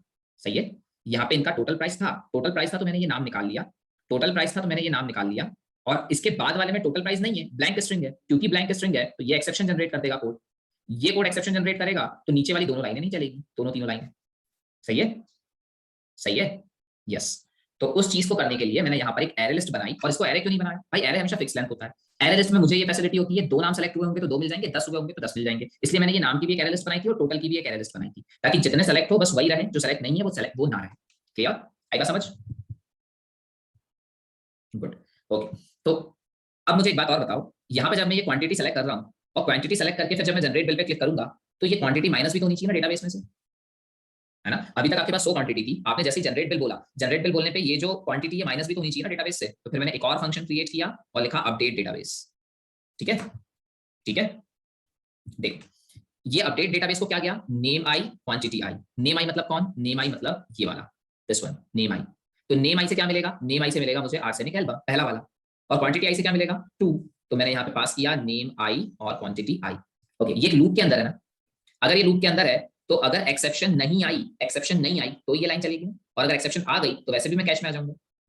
सही है, इसका मतलब ये है कि जिनका प्राइस टोटल में आया होगा, टोटल में जो चीजें आई होंगी उन्हीं रोज के लिए केवल अपडेट होगा डेटाबेस, बाकी रोज के लिए डेटाबेस अपडेट नहीं होगा, बाकी रोज के लिए एक्सेप्शन आ जाएगी तो इस लाइन को चलने का मौका ही नहीं मिलेगा। Clear, good. अब अपडेट का लॉजिक कहाँ है, अपडेट डेटाबेस पे जाते हैं जरा, तो अपन आते हैं अपडेट डेटाबेस पर। आज पहली बार बड़ा प्रोजेक्ट कर रहे हो, प्रोजेक्ट की कॉम्प्लेक्सिटी समझ आ रही है कि मुझे स्क्रॉल करके ऊपर नीचे जाना पड़ रहा है? आज पहली बार बड़ा प्रोजेक्ट कर रहे हो तो प्रोजेक्ट की कॉम्प्लेक्सिटी समझ में आ रही है। और अब बताओ मेंटेनेबिलिटी का मतलब समझ आ रहा है, मेंटेनेंस क्या होता है? इससे 4 गुना 10 गुना बड़ा प्रोजेक्ट इंडस्ट्री लेवल पे बनता है। उस पर्टिकुलर प्रोजेक्ट को जब मेंटेन करने की बारी आती होगी ना, ढूंढ ढूंढ के हालत खराब हो जाती है कि फंक्शन कहाँ है और कौन सी चीज कहाँ है और कहाँ से क्या गड़बड़ हो रही है, क्योंकि इतना ज्यादा कोड वास्ट हो जाता है कि अगर छोटी सी गलती की तो पूरा कोड सफर करता है। ठीक, इसलिए मेंटेनेंस बहुत जरूरी है। Clear, okay. चलिए अब यहाँ देखिए, तो अपडेट डेटाबेस में मैंने क्या करा, जे कॉम्बो बॉक्स रिसीव किया, जे कॉम्बो बॉक्स क्वांटिटी रिसीव किया, इन दोनों में से आइटम निकाल लिए, आइटम निकालने के बाद प्रिपेयर्ड स्टेटमेंट में अपडेट कर दिया मेडिसिन के थ्रू, और अपडेट जब किया तो मैंने अवेलेबल माइनस क्वेश्चन मार्क, जितना भी क्वांटिटी थी वो क्वांटिटी यहाँ पे प्लेस की, नाम पे प्लेस किया और एक्जीक्यूट अपडेट को कॉल कर दिया। तो ऐसा करने से ओवरऑल मेरा जो डेटाबेस है उसके अंदर सबट्रैक्ट हो गई चीजें, पहले 10 थी तो 2 सेलेक्ट की थी तो 8 हो गई। क्लियर, आया समझ? ठीक है, गुड। चलो, तो ये लॉजिक भी मेरा यहाँ पे खत्म हुआ। तो जनरेट बिल का लॉजिक मेरा मुझे समझ में आ गया कि जनरेट बिल के लॉजिक में मैंने 3-4 काम किए हुए हैं। एक तो जनरेट बिल किया हुआ है, दूसरा मैंने यहाँ पर हमारा प्रिंट वाला लॉजिक जो था, वो प्रिंट वाले लॉजिक को मैनेज करने के लिए भी कुछ काम किया हुआ है। ठीक है, चलिए अब आगे आते हैं।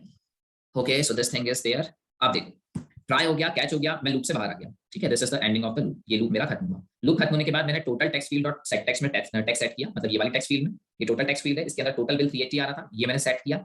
और फिर मैंने प्रिंट फ्रेम को कॉल किया और print frame dot set text में मैंने मेडिसिन नेम मतलब देख रहे हो ये वाली एरे लिस्ट, टोटल मतलब ये वाली एरे लिस्ट, और सम मतलब ये वाला सम जो कैलकुलेट हुआ है ये पास किया। क्योंकि जब मैं इसको प्रिंट करता हूँ तो प्रिंट करने पर मुझे ये भी चाहिए, दोनों नाम, मुझे ये भी चाहिए और मुझे टोटल भी चाहिए, तो ये तीनों चीजें मैंने पास कर दी।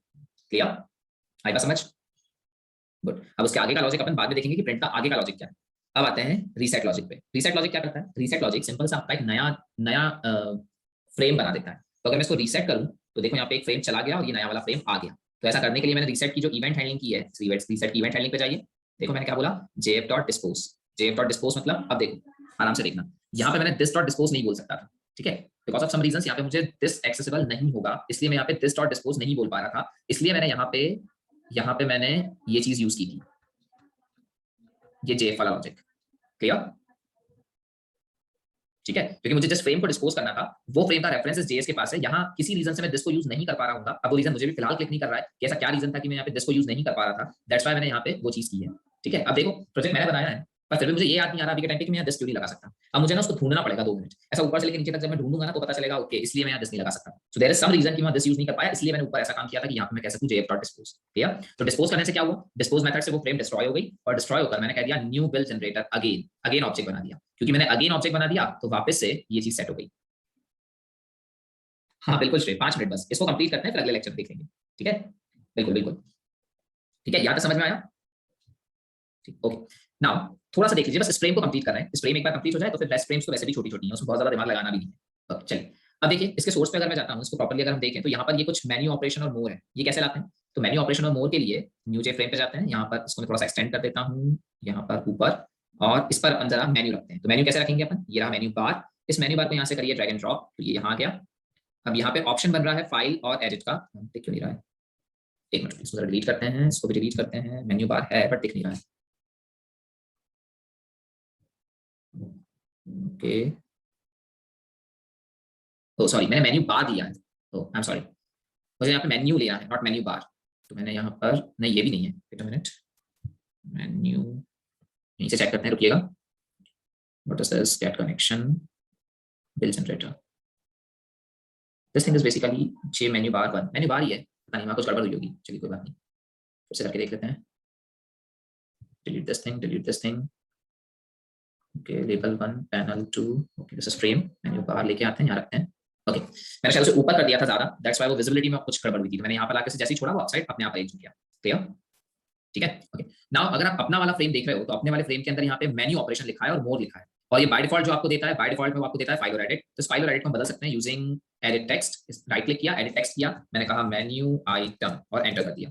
क्लियर? तो ये हो गया मेन्यू आइटम। ठीक, अब मेन्यू आइटम के अंदर अगर आप इस पर्टिकुलर फ्रेम को ध्यान से देखें तो जब मैं मेन्यू आइटम पे क्लिक करता हूं तो यहाँ पे स्टॉक चेक और फिल्टर स्टॉक चेक दो ऑप्शन आते हैं। ये ऑप्शन कैसे आते हैं? ये ऑप्शन लाने के लिए आपको इस पे करना है राइट क्लिक, और आपको करना है ऐड फ्रॉम पैलेट, और ऐड फ्रॉम पैलेट में हमें लेना है menu item. So this thing menu item, और इसका आप रख दीजिए कोई नाम, तो इसको आप करिए एडिट टेक्स्ट, और मैंने क्या नाम रखा है? स्टॉक चेक, शायद से ऐसा कुछ, स्टॉक चेक, CHECK। ठीक, और इसके बाद फिर से दूसरा चाहिए तो इस पे कहिए add from palette menu item, और इस पे फिर F2 करिए या एडिट टेक्स्ट करिए, और इसके बाद कह दीजिए जो भी आप कहना चाहते हैं XYZ। क्लियर? है समझ? अब जब ये फ्रेम चलेगी तो फ्रेम के चलने पर जस्ट ऑब्जर्व द थिंग, ये रहा menu item, edit, menu item पे क्लिक किया तो स्टॉक चेक और XYZ। क्लियर?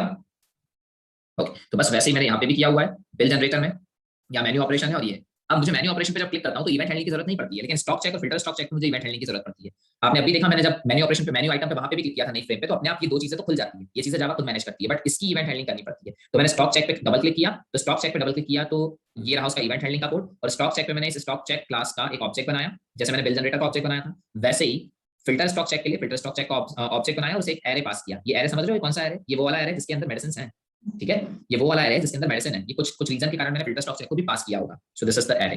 फिर उसके बाद स्टॉक एंट्री, सेम चीज यहाँ पर, जैसे ये जो स्टॉक एंट्री है मोर में, इस स्टॉक एंट्री की इवेंट हैंडलिंग की, तो इस स्टॉक एंट्री की इवेंट हैंडलिंग के लिए स्टॉक एंट्री का ऑब्जेक्ट बना दिया और इसे भी ARR पास कर दिया। क्लियर? आएगा समझ? गुड। अब यहाँ पर मैंने एक फ्लैग यूज किया था, वो फ्लैग और देख लीजिए। मैंने जब जनरेट बिल पे क्लिक किया था ना, तो एक फ्लैग वेरिएबल यूज किया था, उसको समझते हैं। This is the generate bill, okay this one, flag equals to 1। Clear? ठीक है, ये फ्लैग कब यूज हुआ था? देखिए, जैसे मान लीजिए मैंने यहाँ पर सेलेक्ट किया अमोनियम का और 3 और प्लस, और फिर मैंने यहाँ पे कुछ यूज किया और क्वांटिटी में सपोज 3 का, और मैंने कहा प्रिंट। ठीक है, तो देखो प्रिंट नहीं हुआ, उसने बोला प्लीज जनरेट बिल फर्स्ट। जब तक बिल जनरेट नहीं होगा तब तक प्रिंट नहीं करेगा वो। क्लियर? ठीक है, इस चीज को करने के लिए मुझे फ्लैग यूज करना पड़ा, तो मैंने यहाँ पे इस पर्टिकुलर बिल जनरेटर में एक फ्लैग की वैल्यू रखी 1 इनिशियली। अगर बिल जनरेट हो गया है तो मैंने फ्लैग की वैल्यू को चेंज किया होगा यहाँ कहीं, नहीं नहीं रुको रुको, इनिशियली मैंने फ्लैग की वैल्यू रखी है 0 ऊपर यहाँ पर, ये देखो दिस थिंग इज फ्लैग 0। ठीक है, क्लियर?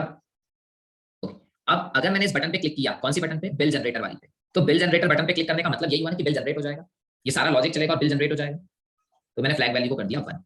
तो फ्लैग वैल्यू से मुझे ये पता चल रहा है कि बिल जनरेट हुआ या नहीं हुआ। अब देखो प्रिंट बटन पे, तो मैंने जब प्रिंट पे क्लिक किया तो प्रिंट बटन पे सबसे पहले मैंने चेक किया फ्लैग 1 है कि नहीं। अगर फ्लैग 1 है तो ही आगे का काम करो, और नहीं तो कह दो please generate bill first. Clear? आएगा समझ? ठीक, ये क्या है ये अपन बाद में देखेंगे, क्योंकि थोड़ा सा टिपिकल भी है, टिपिकल नहीं है एक्चुअली, एज इट इज आपको कॉपी पेस्ट करना है। जो लॉजिक है उसमें कोई लॉजिक नहीं है, कोडिंग स्टाइल है, तो एज इट इज आपको लगाना है, बट फिर भी थोड़ा सा समझना तो हमें पड़ेगा। ओके चलिए, तो यहाँ तक मेरा काम खत्म हुआ और ये पूरा फ्रेम मेरा बनके तैयार है। Now this is the whole logic about this frame. अब आपका जो बच गया है वो बच गया है हमारा ये स्टॉक एंट्री, स्टॉक चेक और फिल्टर स्टॉक चेक, जो बहुत आसान है, इसमें बहुत ज्यादा मुश्किल आपको नहीं होगी क्योंकि आप ऑलरेडी सब कुछ समझ चुके हो अभी के टाइम पे, और एक प्रिंट। क्लियर? ठीक, अच्छा इसमें एक ड्रॉबैक है, वो ड्रॉबैक आपको दूर करना है। वो ड्रॉबैक मैंने छोड़ा था इसके अंदर ताकि वो चीज आप करेक्ट कर सकें। देखो मैं स्टॉक एंट्री चेक करता हूँ, ठीक है, not stock entry, stock check. Stock check में कुछ चीज नोटिस कर रहे हो क्या? कुछ चीज समझ आ रही है? कभी माइनस में नहीं जा सकती ना चीजें, स्टॉक में कोई चीज माइनस में कैसे हो सकती है? स्टॉक में चीज 0 हो सकती है, माइनस नहीं हो सकती ना। तो ये मैंने मॉड्यूल में कवर नहीं किया, ये आपको सुधारना है ना। मैंने इस बारे में कोई कोड नहीं लिखा है, आपको प्रोजेक्ट में एनहेंसमेंट करना है कि नेगेटिव नहीं जाना चाहिए। क्लियर? मतलब एक बार जब हम 0th लेवल पे आ जाएं तो 0th लेवल के बाद परचेसिंग बंद हो जानी चाहिए। मतलब जब मैं यहाँ पे अभी जैसे ये है कॉस्टिकम, कॉस्टिकम ऑलरेडी -1 है, अगर मेरा कॉस्टिकम ऑलरेडी -1 है तो यहाँ पर ऑब्जर्व कीजिए, अगर मैं जनरेट बिल में आ जाऊं और मैं सॉरी और मैं प्लस करके कह दूं कॉस्टिकम और यहाँ पर कह दूं 5, तो ये मुझे अभी भी परचेसिंग करने दे रहा है। क्लियर? और अगर मैंने जनरेट बिल कर दिया तो जनरेट बिल करने पर आप देखोगे कि वहां पे वैल्यू चेंज भी हो गई होगी। मतलब अगर मैं देखूं स्टॉक चेक, तो now the cost income is -6। सही है, तो ये नहीं होना चाहिए था ना, वो ऑलरेडी -1 है, अब ऑलरेडी 0 है, तो आप कैसे उसको परचेज करने दे रहे हो? क्लियर? तो आपको ये चीज रोकनी है, तो ये इसमें एनहेंसमेंट है प्रोजेक्ट में जो आप करोगे। Clear? Okay, now one more thing, देखना आराम से जरा इसको। सो यहाँ नीचे ऑब्जर्व करना है, ये प्रोजेक्ट रन कर रहा है, ठीक है। मैंने कहा स्टॉक चेक, ठीक है। स्टॉक चेक की विंडो को मैंने बंद किया, मतलब ये मैंने देखा और स्टॉक चेक की विंडो को मैंने बंद किया, still the project is in execution. ठीक है, ठीक है।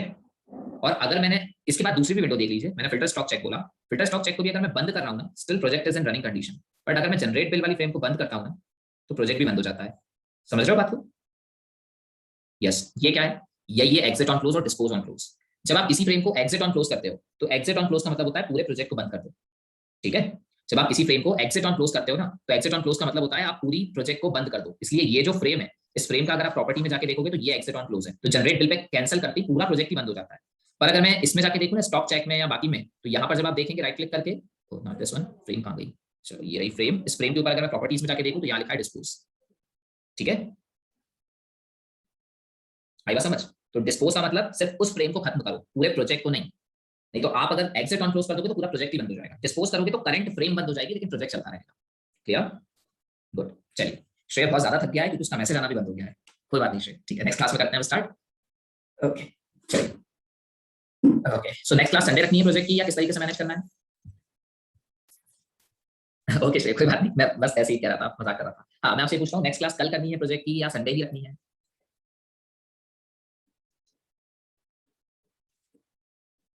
ओके, ऐसा है क्या? ठीक है रामानंद, संडे को। ठीक है, ओके, तो नेक्स्ट संडे आपका प्रोजेक्ट रहेगा फिर से, ताकि हम फिर से एलैबोरेट कर सकें हर चीज। ओके, बहुत अच्छी बात है कि आप लोग सब एक मत है ना। सबसे ज्यादा खुशी मुझे तब होती है, हाँ बिल्कुल श्रेय, मुझे सबसे ज्यादा खुशी तब होती है जब आप लोग सब ना एक एक इस पे आ जाते हो, सर संडे ही करेंगे, तो हम लोगों का टेंशन ही खत्म हो जाता है कि बनाना पड़े किसी को। ठीक है, तो नेक्स्ट संडे आपका प्रोजेक्ट रहेगा, अगेन जो बच गए हैं मॉड्यूल्स वो हम कवर करेंगे। कल से शुक्रवार तक आपका सिलेबस एंड हो जाएगा, आपकी सिर्फ 3 क्लासेस ही बची है, 3 क्लासेस के अंदर आपका सिलेबस एंड हो जाएगा। तो अब आपको जो भी डाउट हो तो निकाल लीजिएगा और 3 क्लासेस में पूछ लीजिएगा। इसके अलावा भी अगर आपको लगता है कि सर डाउट आ रहे हैं तो बिल्कुल फील फ्री करें, आप मुझे कभी भी कॉल कर सकते हैं। हाँ बिल्कुल ध्रुव, मैं बता दूंगा फाइनलाइज मेथड, मुझे याद है। और अगर आपको ऐसा लगेगा कि सर ये और छूट गया है, तो बिल्कुल हम सोमवार की फिर से एक क्लास ले लेंगे। मतलब मेरे हिसाब से आपका 3 क्लासेस का रह गया है और संडे का प्रोजेक्ट। अगर कुछ छूट जाता है, आपको लगता है सर ये और चाहिए, तो एक और क्लास अपन अरेंज कर लेंगे, एक्स्ट्रा क्लास बोलकर मंडे के दिन, और वो अपन उसमें अपन चीजों को सॉर्ट आउट कर लेंगे। ठीक है, चलिए ओके, मिलते हैं गाइस नेक्स्ट क्लास में, bye bye, take care. Sir एक थ्रेड रीयूजेबल नहीं बेटा, रनेबल बाकी है। ठीक है, वो कर लेंगे अपन। ठीक है रामानंद, मैं पैकेज बता दूंगा आपको, जो आपको नहीं समझ आया होगा वो मैं आपको बता दूंगा, कोई दिक्कत नहीं। ठीक है, रनेबल भी बता दूंगा। ओके चलिए, बाय गाइस, टेक केयर।